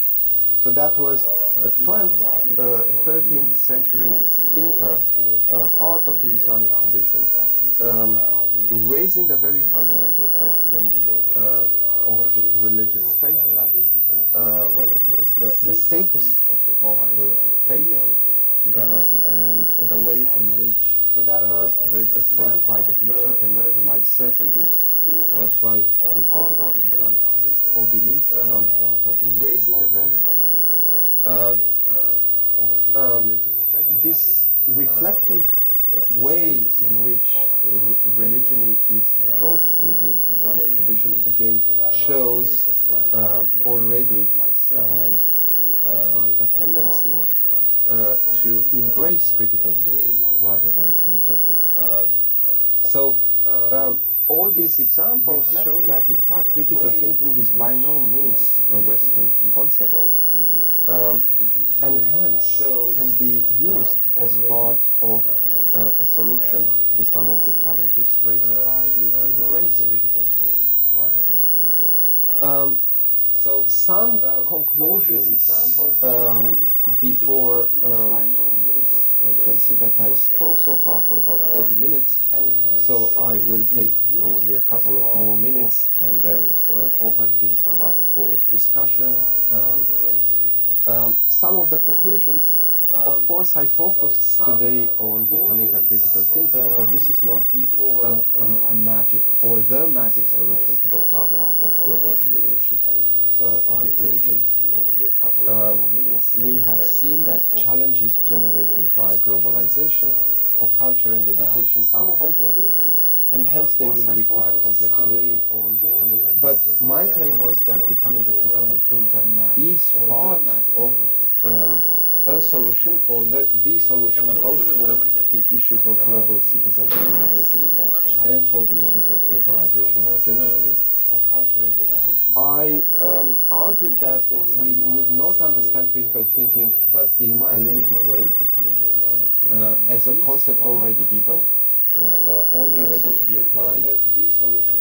Part of the task of critical thinking is reflection, and the object of reflection may also be the very notion of critical thinking. We could see how the notion of critical thinking may change depending on the tradition within which we place ourselves. But part of this notion of globalization, which encourages communication between cultures and traditions, and hence leads to disruptions of various cultural and social patterns, part of this notion of globalization is also the task of rethinking um, who we are, what our traditions should be, how we conceive of ourselves, including as critical thinkers, what we take critical thinking to be. And this is part of a task in which we need to be engaged together. When we teach critical thinking to others, we need also to become critical thinkers ourselves.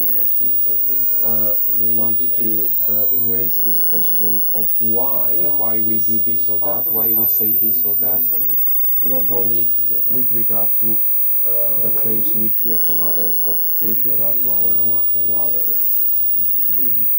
So importantly, becoming a critical thinking is not only something that teachers need to convey to their pupils and students, but is, I would claim, a task for all members of society. And this would require also a set of social, economic, and political changes, but would require also changes that we can each individually and together bring about ourselves. And these changes are quite important and fundamental. Luckily, we already have within most of our traditions, we already have the conceptual resources to understand what critical thinking is. And we can make use of this and through further reflection develop this notion, teach it, apply it, and in this way address some of the issues concerning globalization, education, and culture. Right, okay, I will stop here. Thank you so much. And I will open it up for any questions, comments, thoughts. Let me stop sharing so that I can see everybody. And Thank you, Shirley. right, okay, I will And thank stop you, here. Thank everybody. you Can you hear me? so much. This is Chandana. Can you hear And me? I will Yes, Okay, yes. very good. yeah. Questions, So comments, we'll take thoughts. one or Let me two stop questions. sharing so And that I can see actually, I have a everybody. question for you. So I will begin with my question, and then the people who are here, they can follow. My question is, you have Yes, one yes. question you said is critical thinking, Western concept, and then you kindly talk about Buddhism, but I did not see any mention of Hinduism. But if you go through, and I believe you have done some study Yes. in Mhm. Nyaya epistemology and logic Mhm. way back, and they had superior and so complex critical thinking. So I would not say that critical thinking in any way is an Mhm. Western concept. And thank Mhm. you, and you might have an answer, but I would open this to the other participants who have questions for you. So I have Gordon, Thank you so much. Let me just mention. Brian, and Susan, everybody who are here. Thank you. Just to Yes, go ahead. just to thank you for this comment. You are absolutely right. Yes, and in my some of my research, I could see that In thank you fact, so much. Let me some just mention traditions, Brian Hinduism in and particular, everybody who uh, are here. may already have a richer notion of Thank critical you. Yes, thinking go ahead. than the Western notion with which we are more familiar. Absolutely right. I only used two examples, Buddhism and the Islamic tradition, uh, because of the limited time and because I was just using illustrations. But there are many other illustrations which show the richness of traditions, of various traditions with regard to critical thinking. So uh, I absolutely agree, and that's an excellent point. Thank you. Because of the thank you, Shireen, and anybody Using else illustrations, for but there are many other Shireen. We can illustrations which take show one or the two.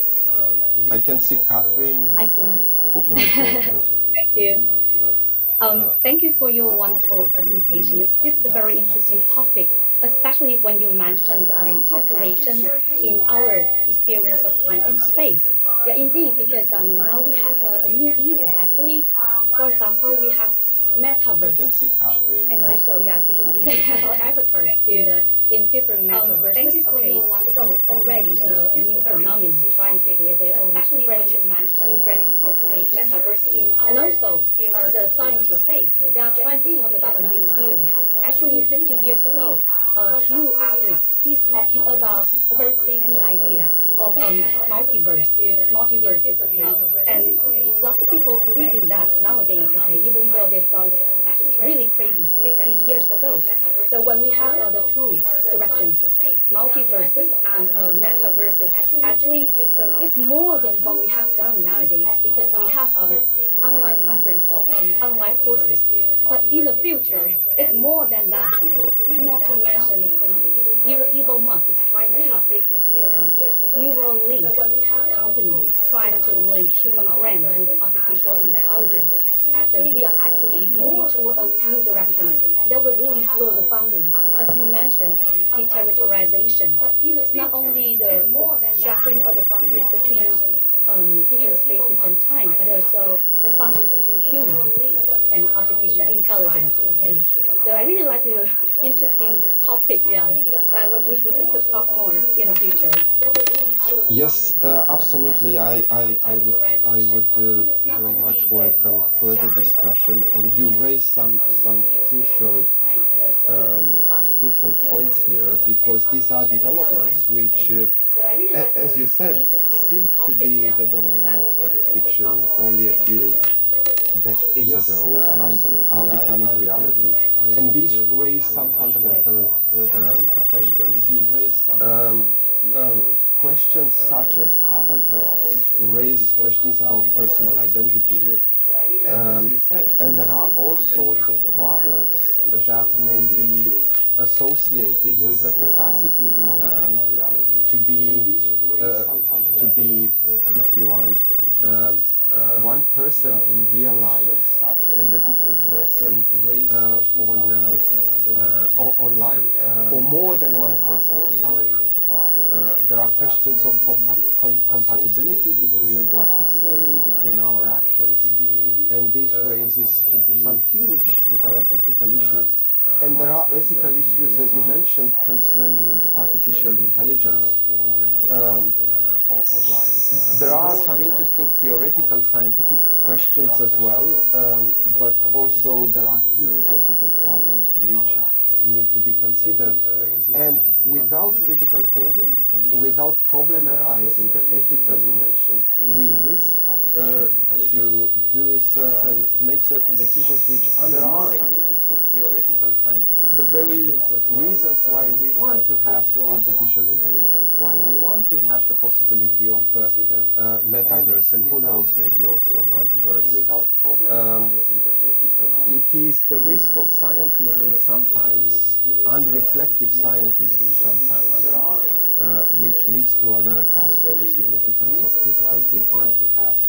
So crucial issues here, and yeah, I have some research much also concerned on this notion of artificial intelligence and what it means, and what possibly is the distance between us and genuine artificial intelligence, and some of the ethical problems raised by this. So it would be great to continue dialogue on this. Thank you. What it means. Thank you, Serene. We don't have any other question. We'll move to Professor Gordon Pais. I can see Gordon with questions raised by this. I'll make it a very, So it would be great. I'll make it a very short question. Thank you, Sony. Thank you very much for the presentation. It's very thoughtful and Thank you, Serene. worthwhile. But I'm wondering about the concept of critical thinking in a different sort of way. Catherine did a very good job of laying out how it is that critical thinking has to be thought differently than it has been in the past.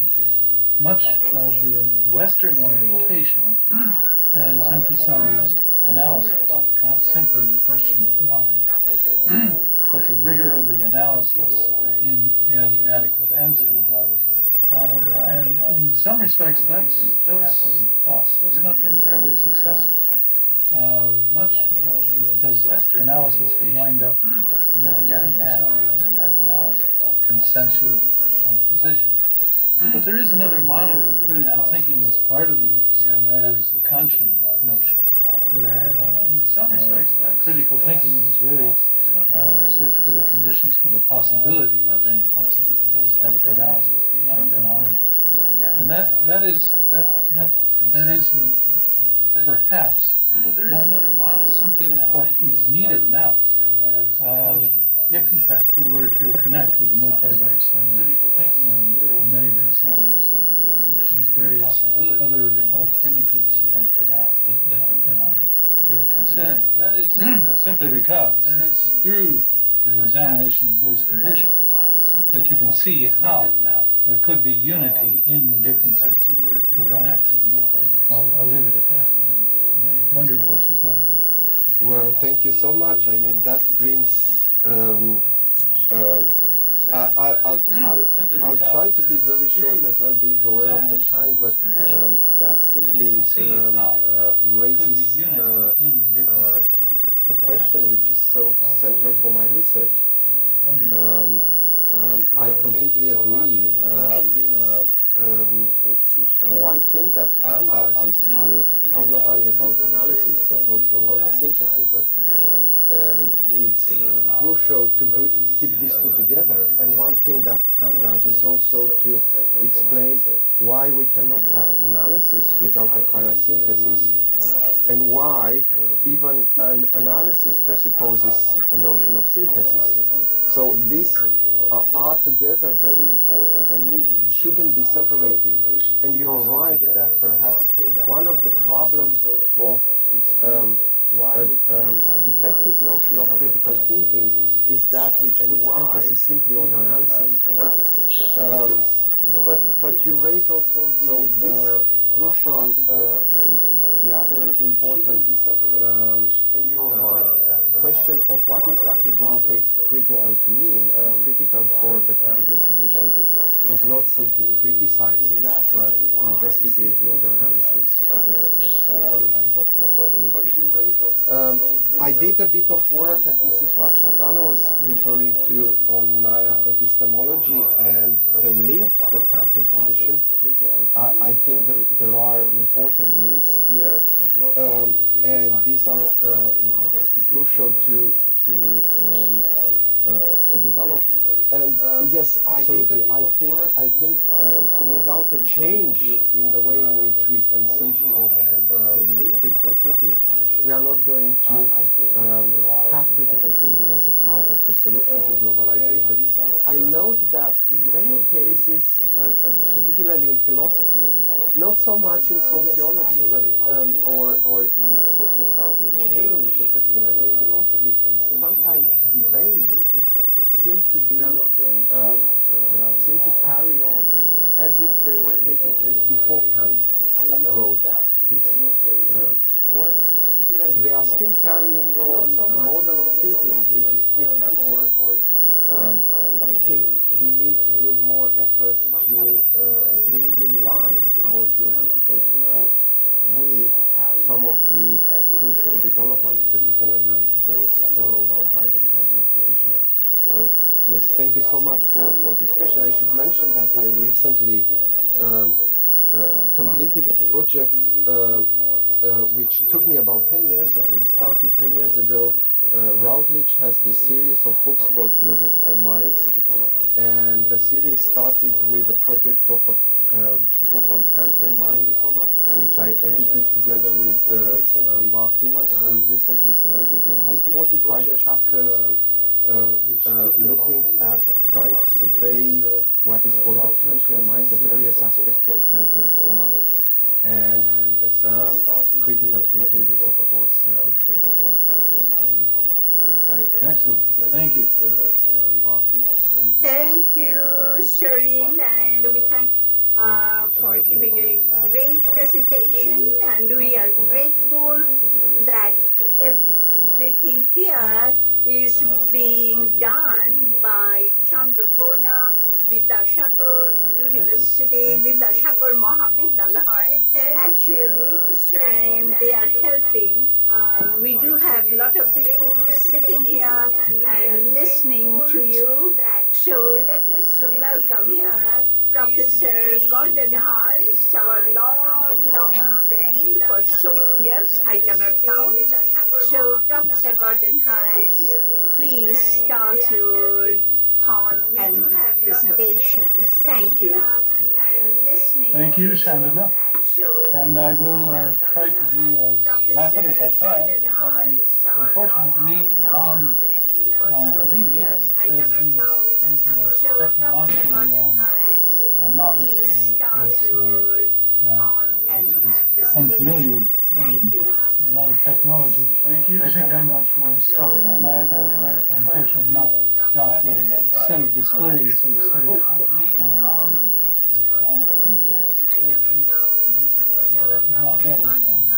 scenes for you to watch or to read as I go. I'm going to read a text. And the text is entitled Difference as a Strategy from Sarvaka to Hero. An odd title. Difference is, of course, well, for some of you who do not know, a term that the text is entitled Difference. Jacques Derrida had coined largely. He was very happy with the term because it signified one thing in writing and another term that is a phonic term as a sound in terms of its sound in French. But what he meant by that is to create neologism. And I'm going to use that signifying one thing in writing, plus a few the concepts that he presents, in order to try to rethink the tradition of skepticism that was ancient, lasted from Charvaka to Pyrrho, further as well. That's the area that I'm interested in at this point. Because I think, not because I think it's a way of correcting that pattern, but rather because I think what he's trying to talk about in terms of difference is very large, further as well, something that can be clarified by the ancient skeptical approach, and so I want to explore that. When I say difference, I'm meaning that what he's trying to talk about, neologism, which I'll describe in a minute. When I say difference, I'm simply talking about difference. So I'll play, I'm afraid I have to play Derrida's game a bit, so I want to explore that. When I say difference, I mean Derrida's neologism, difference, meaning to differ and to differ. When I say difference, can be useful in interpreting the rise of ancient skepticism from 6th century BCE India to 3rd century BCE Greece. Harold Coward found Derrida's rabbinical orientation and language philosophy helpful in regenerating the thought of India after its modern affiliation with European thought, from 6th century Kant and Hegel. But establishing the relevance of Indian philosophy to post-phenomenological Western thought, as I hope to do, can also be illuminating. A case in point is the rise of skepticism in the ancient world, which, as Dr. Chakravarti has said, anticipated David Hume by 2,500 years or so. That said, ancient skepticism was not Humean skepticism, but more an affirmation of materialism over idealism.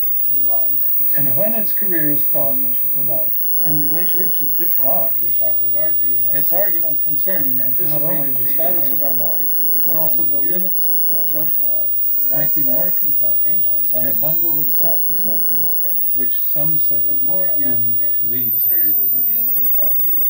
In any case, as a conversation with its past, as philosophy always is, difference, made explicable through the thoughts of ancient India, serves to interrogate certain contemporary and postmodern initiatives in a fresh way.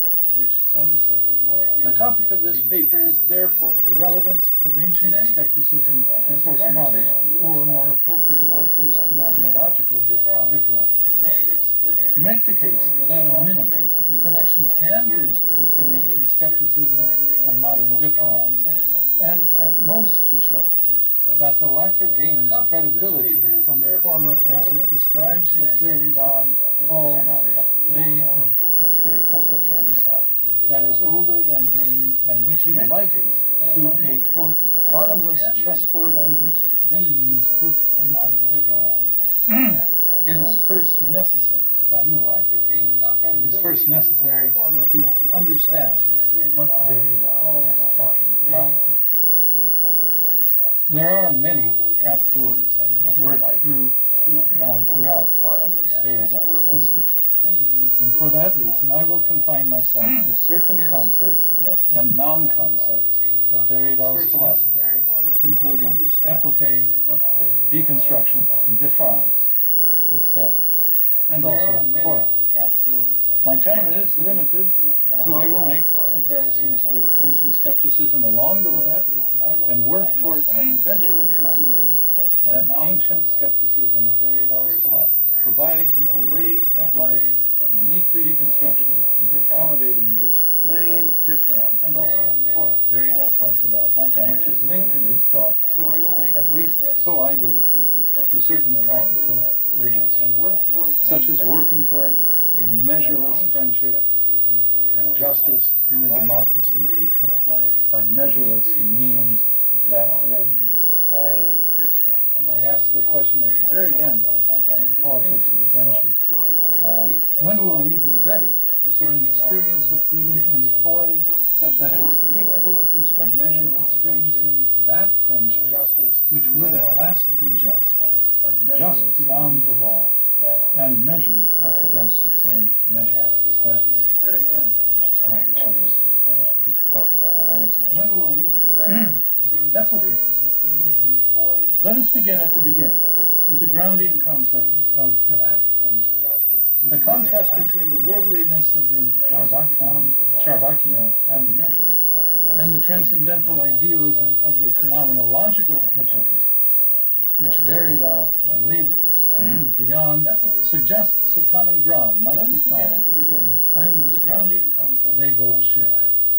An epoche is the suspension of judgment, both an acknowledgement that judgments are inferential and, like expectations, often seem binary.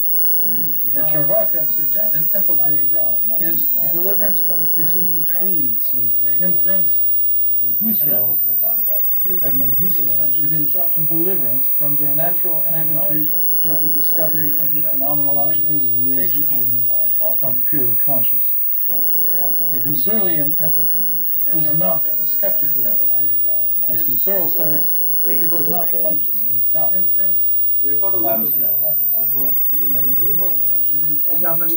Transcendental phenomenology also does not duplicate the ontology of the natural attitude of pure consciousness. Derrida points out that this epoche attempts to duplicate sense instead, resulting in a transcendental ego, that is, a quote, theoretical image and metaphor of the empirical ego.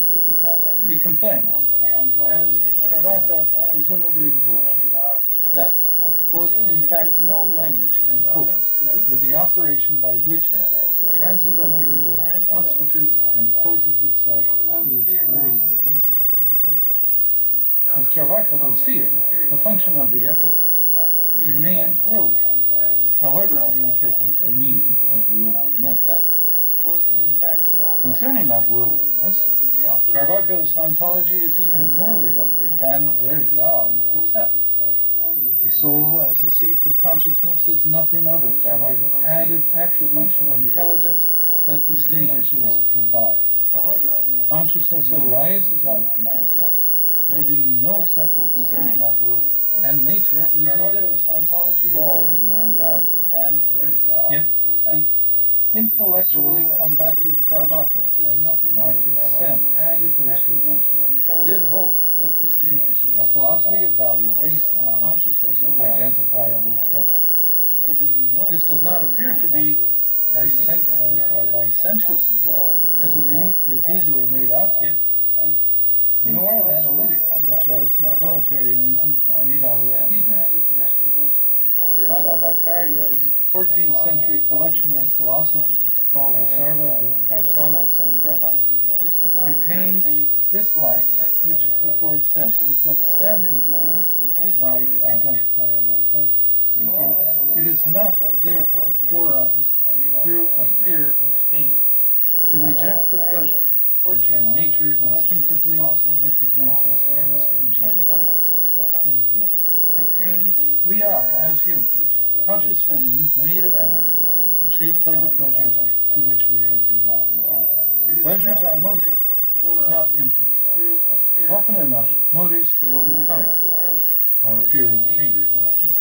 Hence, the importance of the epoche is not that it frees us from the natural attitude, but that it preserves us in it and enables our intelligence to pursue the trace of desire, to find rather than to reduce meaning. Often enough, in The Ends of Man, our fear of an essay, Derrida reads phenomenology, specifically Hegel's, Husserl's, and Heidegger's, as metaphysical systems that, quote, had as their essential motive a reduction to meaning, which is a literal matter, or Husserlian proposition, from which it follows that the reduction of meaning, that is, signified, first takes the form of a critique of phenomenology.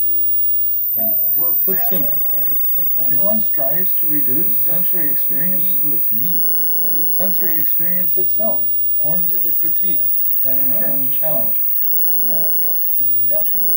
This turnabout is the root and also the outcome of the deconstruction of what Derrida calls Husserl's transcendental disquietude sensory experience to its meaning. From what we know of Charvaka's materialism or Yata, this is a disquietude he evidently understood well, rejecting the view that worldly phenomenon cannot be explained without the existence of unseen forces. The Charvakayan response, recorded in the Sarva Darsana Sangraha, reads as follows.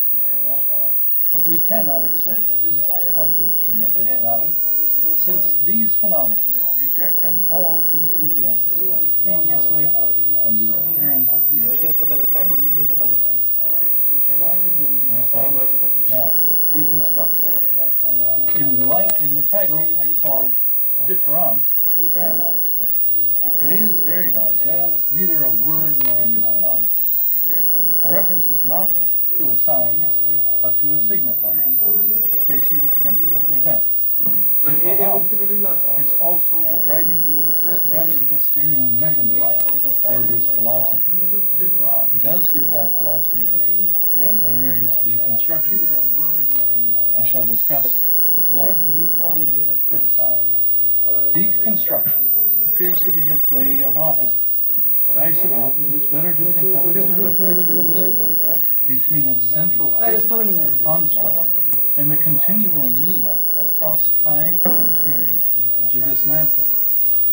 The need is there because constructs are based on a traditional understanding of construction, which for Derrida, following Heidegger, now shows its limits.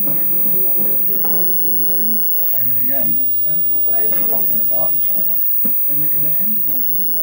The need is that traditional understanding interprets presence and as reality, and the real therefore as presence.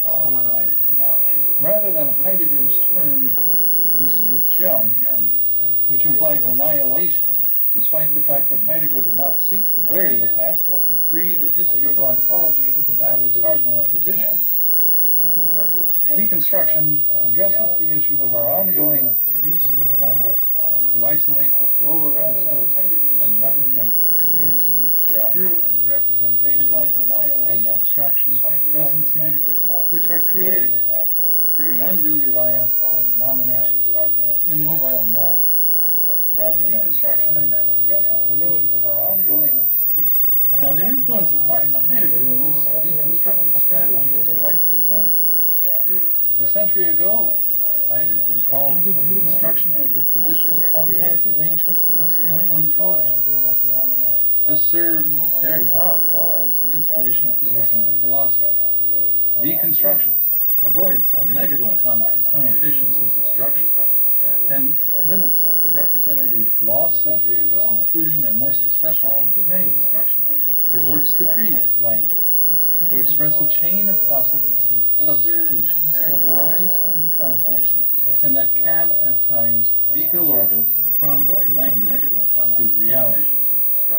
Failing and refusing to define deconstruction to a Japanese friend, Derrida wrote, "It is therefore only a discourse, or rather a right that can make up for the incapacity of the word and that can equalize the thought, not the cardinal problem of deconstruction addressed is the use of words, acronyms, and other abbreviations, including names, to represent a complex reality in terms of a single wording dimension." And in fact, Sean, if he were to respond to you, he would probably say that is the major problem we have with language capitalism. He'd say that we need to understand that the limit of the proper is the proper name that only dimensions is what language is shaped to emphasize. That's the digression.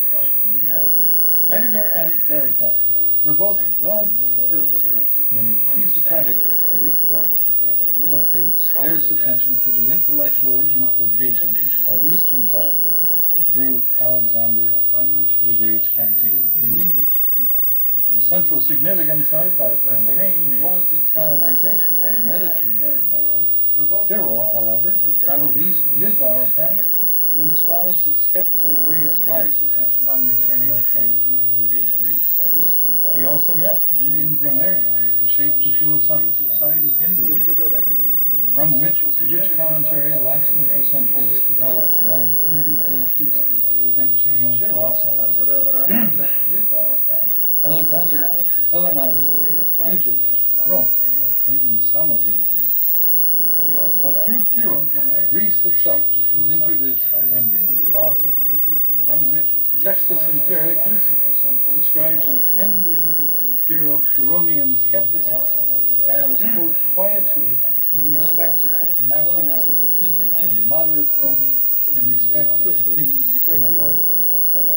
A very different mindset than the Greek world of Odysseus would have, than the Greek world of Odysseus would have intuitively tolerated. And one well suited to the acceptance of language as chains of substitutable expressions illuminating the context in different ways. A very different mindset. Long and subtly in this source book point out that Pyrrho's skepticism was, however, much stronger than the academic skepticism it fostered, for it denied truth or falsity to all sensations and opinions. We are to take that the word's interminability really is the nature of things. And this exclusion of truth and falsity means that we should, quote, use utterly non-committal and impartial language about anything referred to. It no more is than is not, or it both is and is not, or it neither is. This exclusion of truth nor is not means that we should. The result, it appears, is as Pyrrho's disciplined Timon said, speechlessness, but also freedom from disturbance. Both is and is not. Without pressing the matter too far, there is a similar sense. Derrida, following Plato, calls it a third gene in introducing his discussion of Plato's quorum. Quote, the quorum, which is neither sensible nor intelligible, belongs to a third gene. One cannot even say that it is neither this nor that, or that it is both this and that. Also the third gene. One hopes to come back to this in another discussion. Suffice it to say, however, that this play between exclusion and inclusion creates a crisis for a certain type, or at least use of language, for lack of a better term, let us call it the language of immediacy, or perhaps we might even say technological specificity. To return to Long and Seven, they ask what are Pyrrhonian appearances in the later Pyrrhonic revival, at least use of language. Drawing from Nicodemus, the answer that, quote, when a Pyrrhonist says, it appears to be rain, he is not expressing any belief that it is rain, but is just describing from a neutral stance the impression currently affecting him. Drawing from the third gene, of course, produces a similar problem. Cora stands for place, rain. Specifically a place to be placed, a receptacle, but is just perhaps even a sustaining growth. As such, it falls outside the two kinds of being to which we have access, sense receptacle being and intelligible, produces a sense of vulnerable to either. That means that any attempt to deconstruct language to this whole would end, like Searle's in becoming itself subject to critique. Like Pyrrho, deconstruction does not speak for truth and falsity. Instead, it seeks to disassemble structures that have solidified the binary oppositions that shape values and beliefs, etc., of the relation to experience. Hence, it is in the weak mind and free construct. Deconstruction does not speak in terms of difference. I turn now to an account of difference because I want eventually to argue Charvaki, and the skeptical life of Pyrrho should be understood as the way skepticism is able to move between nihilistic and teleological meaning claims, which is what deconstruction also depends on. In European thought, the charge of nihilism is voiced forcefully by Nietzsche, who told us to revalue our values, for they have become decadent. Following Nietzsche, the loss of the telos is voiced by postmodern thinkers, Jean-Francois Lyotard, who declared the end of meta-narratives and the need to rewrite the charge of modernism. There is, between these two responses to the modern age, a continuing desire to find a path beyond. Even though power politics seems to be replacing common consent as a working model of democracy in many societies around the world, evoking cynicism concerning democracy's fate, and even though beyond the common surface is strained by standoffs between pluralism and openness, not to mention war and terrorism, the ensuing dialectic between hatred and distrust will not resolve itself through defensive withdrawal, but only through engaged overcome. In an important respect, that falls where the vigilance of the skeptic, or the awareness the skeptic uniquely has of the ineffaceable aporia of the beast. Derrida describes this aporia as the impossible that inscribes the promise of democracy. This impossible is, quote, the exposure, the desire, the openness, but also the fear that opens itself, that opens us to time, to what comes or happens. The promise of democracy comes from this impossible opening to the possible. As majority rule is quote, the exposure of power to open the promise of democracy to its possible realization that opens us to time, to what comes. To return to difference, the promise of the problems of language, including the metaphysical logic that determines meaning and purpose even across historic majority rule changes, is also the bias of language towards presence and with it speech over writing. In other words, phonocentrism shaped Derrida's philosophical or post-philosophical deconstructive strategy, beginning with his critique of Husserlian phenomenology, followed by his study of grammatology and critiques it generated, and culminated in his introduction of the non-concept difference. Grammar analyzes language at a step removed from phenomenology. No, I'm sorry. Grammar analyzes language at a step removed from semantics, the better to understand the structural implications of worded behavior, which for Derrida is never just speaking, but more like being positioned, situated, spaced somewhere in a greater whole. Call it a text, perhaps even a Quranic text, through speaking. Derrida contended that grammatology, the study of texts, written language, and all that gives rise to inscription in general, now challenges phonocentrism and reveals its logocentric and ethnocentric biases. But it does so in an age when language is becoming written more than verbal, and when it is becoming necessary to understand codes, symbols, signs, and programming, etc., in order to know what is being said.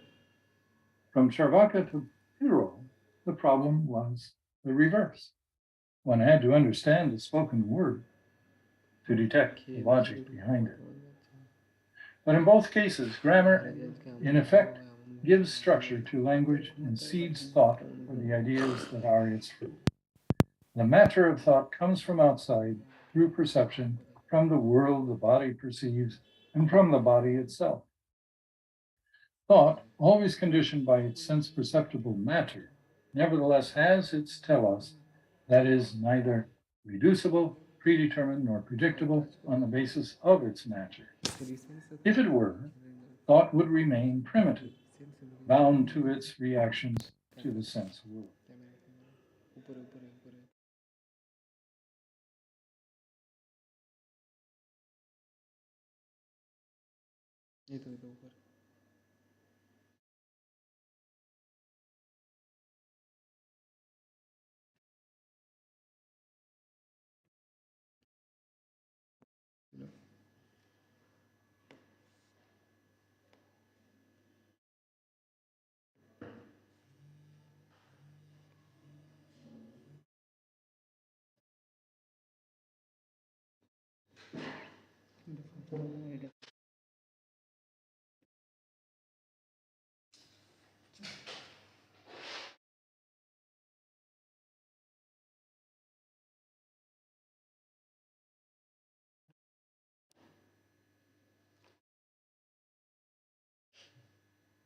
Log in করে দেখে দেখে Seely দাও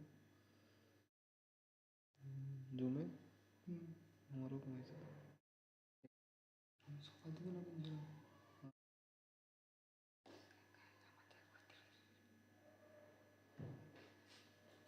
log in না হলে করবো না তাহলে আর অ্যাপসটাই দেখে কী করবো ঘরে যে ডিলিট করতো জুমটা তবে প্রচুর অ্যাডভান্স ভালো জিনিসটা মিটের থেকেও ভালো মিট একটু খাই দেখি কিন্তু অপটিমিজমটা খুব ভালো মিট খাচ্ছি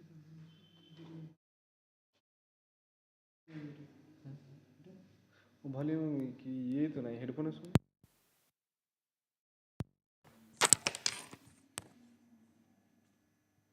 থাক থাক ওখানে কিছু করিস নি আমি ভলিউম নাই যে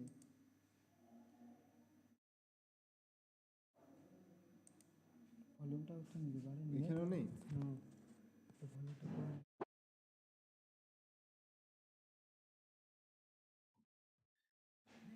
phenomena of the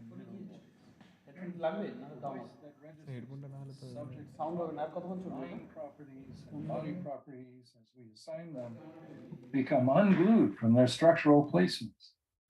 For example, to learn is mental and to study is physical. If learning takes study, then study is learning.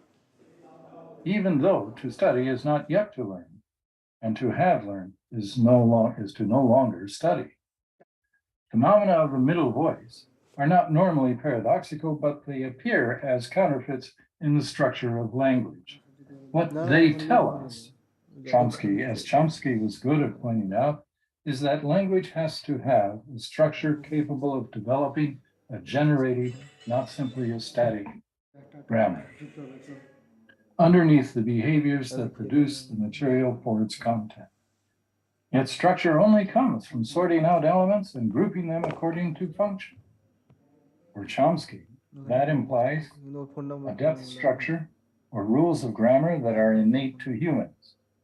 For Derrida, it more likely involves a structuring device, something like the understanding of hardness a carpenter relies on to sort wood for different projects.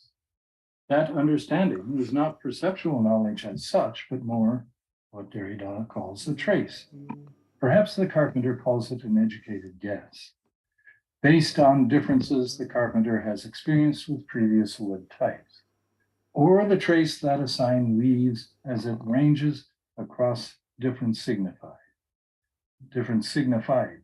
suggesting its repeatability across other differences that arise out of sensory experience. Here's a quote from Derrida: "Sense being temporal in nature, as Husserl recognized, is never simply present. It is always already engaged in the movement of the trace. That is, in the order of signification. It has already issued forth from itself into the expressive stratum of lived experience. Since the trace is the intimate relation of the living present with its outside, the openness upon exteriority in general, upon the sphere of what is not one's own, etc. The temporalization of sense is, from the outset, a spacey. This sensory temporalizing also means, as he says in a long sentence later, that space is in time. It is time's pure leaving itself. It is the outside itself, as the self-relation of time. In such passages, we are exposed to the ways the inner meets the outer. For Derrida, difference serves as a device of that sort in one of its assignments, for it is non-transitive, like middle voice expressions. Philosophy, he even suggests, may have made room for itself by distributing this non-transitivity into active and passive voices.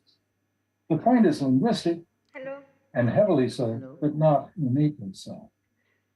Philosophy exists in a language to which it could not adapt if language had not already been prepared for. Smoke is on the mountain conveys by middle voice what the mountain is smoky conveys by active voice. except that the active voice conveys a sense of thingness. The middle voice lacks. It asserts identity, whereas the first expresses location. Again, the passive voice to middle voice change from smoke was caused by fire to smoke was caused displaces attribution with event. Identity and attribution are two linguistic refinements necessary for philosophical inquiry, and language must have them. Exactly how accurate this retrospective linguistification of thought is depends on the conditional relation between language and thought. Is there thought before language, as Chomsky seems at times to suggest? Or does all thought presuppose language, as Derrida is much more disposed to argue? Note that the question itself asks of a formative component of experience, whether it is internal or external, once again. To think without language would imply thought is a priori and capable, therefore, of shaping language to its requirement. As the whole of Western modern philosophy, early modern philosophy did. The reverse would be true if thought depends on language. The trace in Derrida resolves this issue in preference of the latter.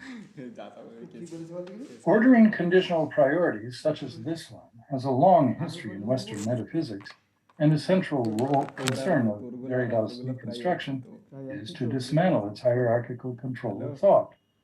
It is important not to underestimate that in the West, that control is famously sanctioned by the religious belief that thought in the form of the Word of God, came first.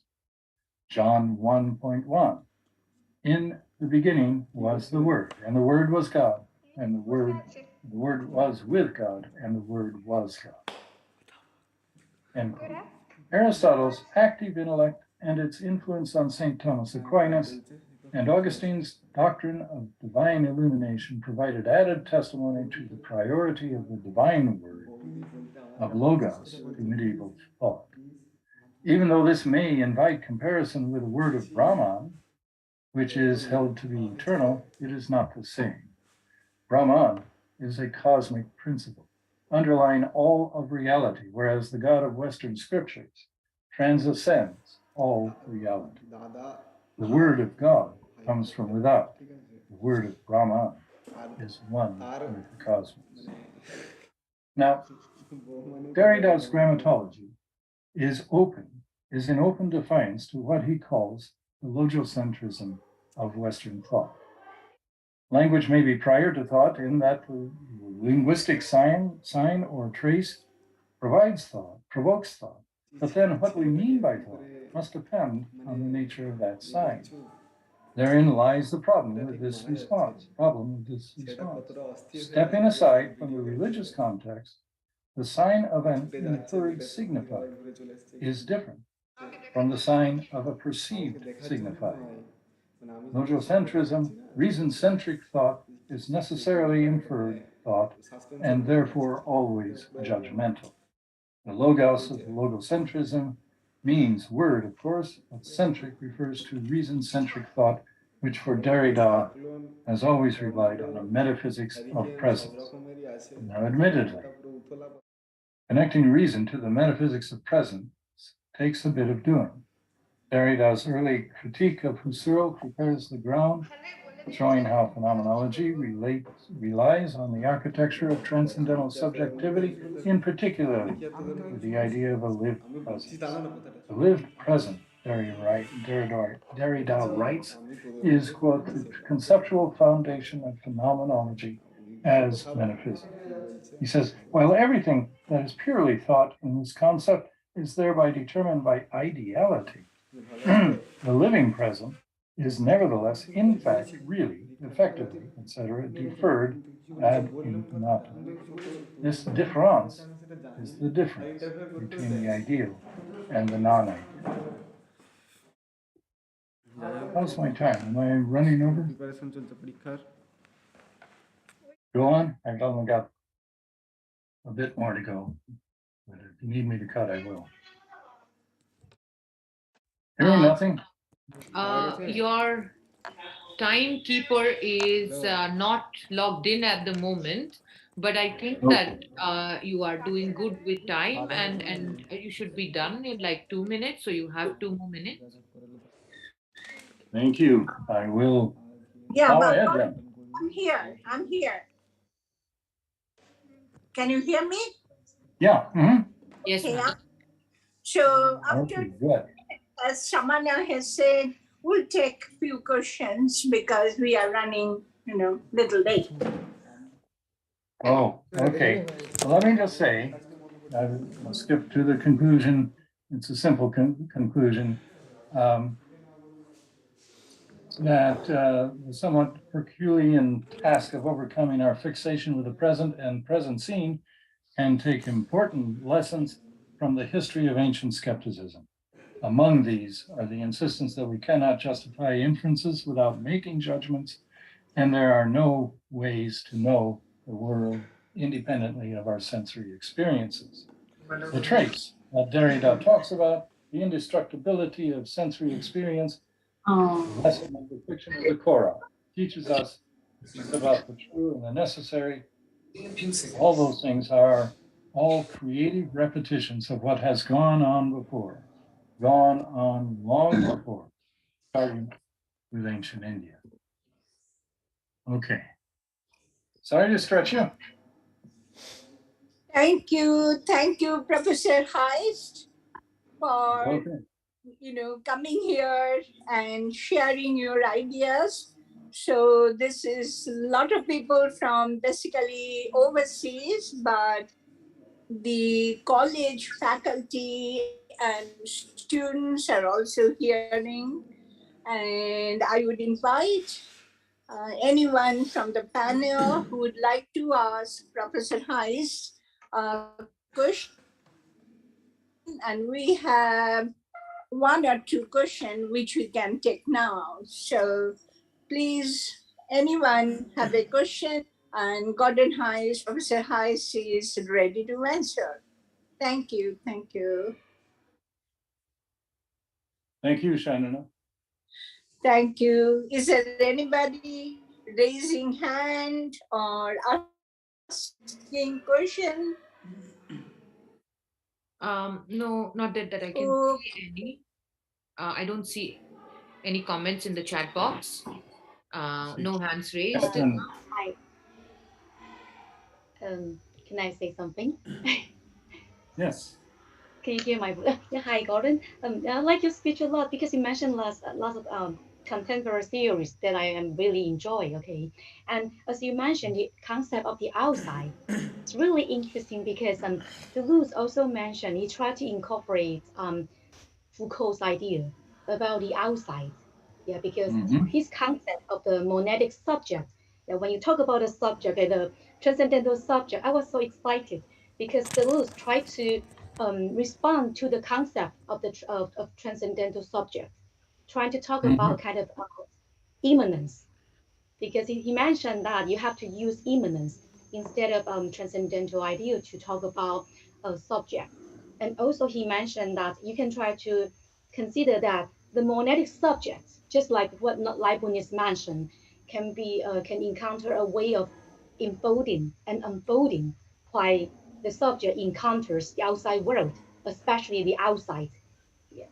So I really like the idea of the subject. Yeah, it's a very suggestive idea, and I think that I'm glad you picked that up because I think Derrida is trying to work more and more towards that way as he develops his critique, and I think yes, this is opening. It's like Shorin's was it Shorin or was it Brian's depiction of a flower.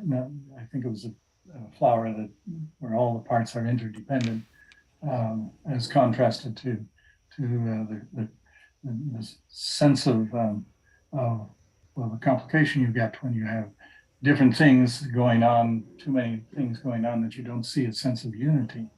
There is that that issue of openness that comes about precisely through your ability to move from the inner to the outer. I didn't make much sense there. Thank you. Excellent Thank comment. you. Such a wonderful presentation. Thank you. I was inspired by it. Yeah. Thank you, everybody. And on behalf of Chandrapurna Vidyadhar Mahavidyalaya, we want to thank the presenters and at the same time for our audience that you came and giving your time to hear this wonderful mind suggestions. And it is coming from Taiwan, then US and UK. It's a great combination of intellectuals in the same place. And as you mentioned, Tori mentioned that space and time boundaries are no more there. So maybe we should talk about time today. But anyway, we are thankful and grateful that we have been able to meet you and those who are in our research team. And thank you for their contribution. And we will come back because we are doing a book on globalization from the Templeton Foundation where we got the grant. So I invite everybody to think about and give us some suggestions that we can have a great conversation. And thank you again. And I don't think I have sent you a Happy New Year to any one of you. Thank you again for participating. Bye-bye. Thank you. Happy New Year. Happy New Year. Bye.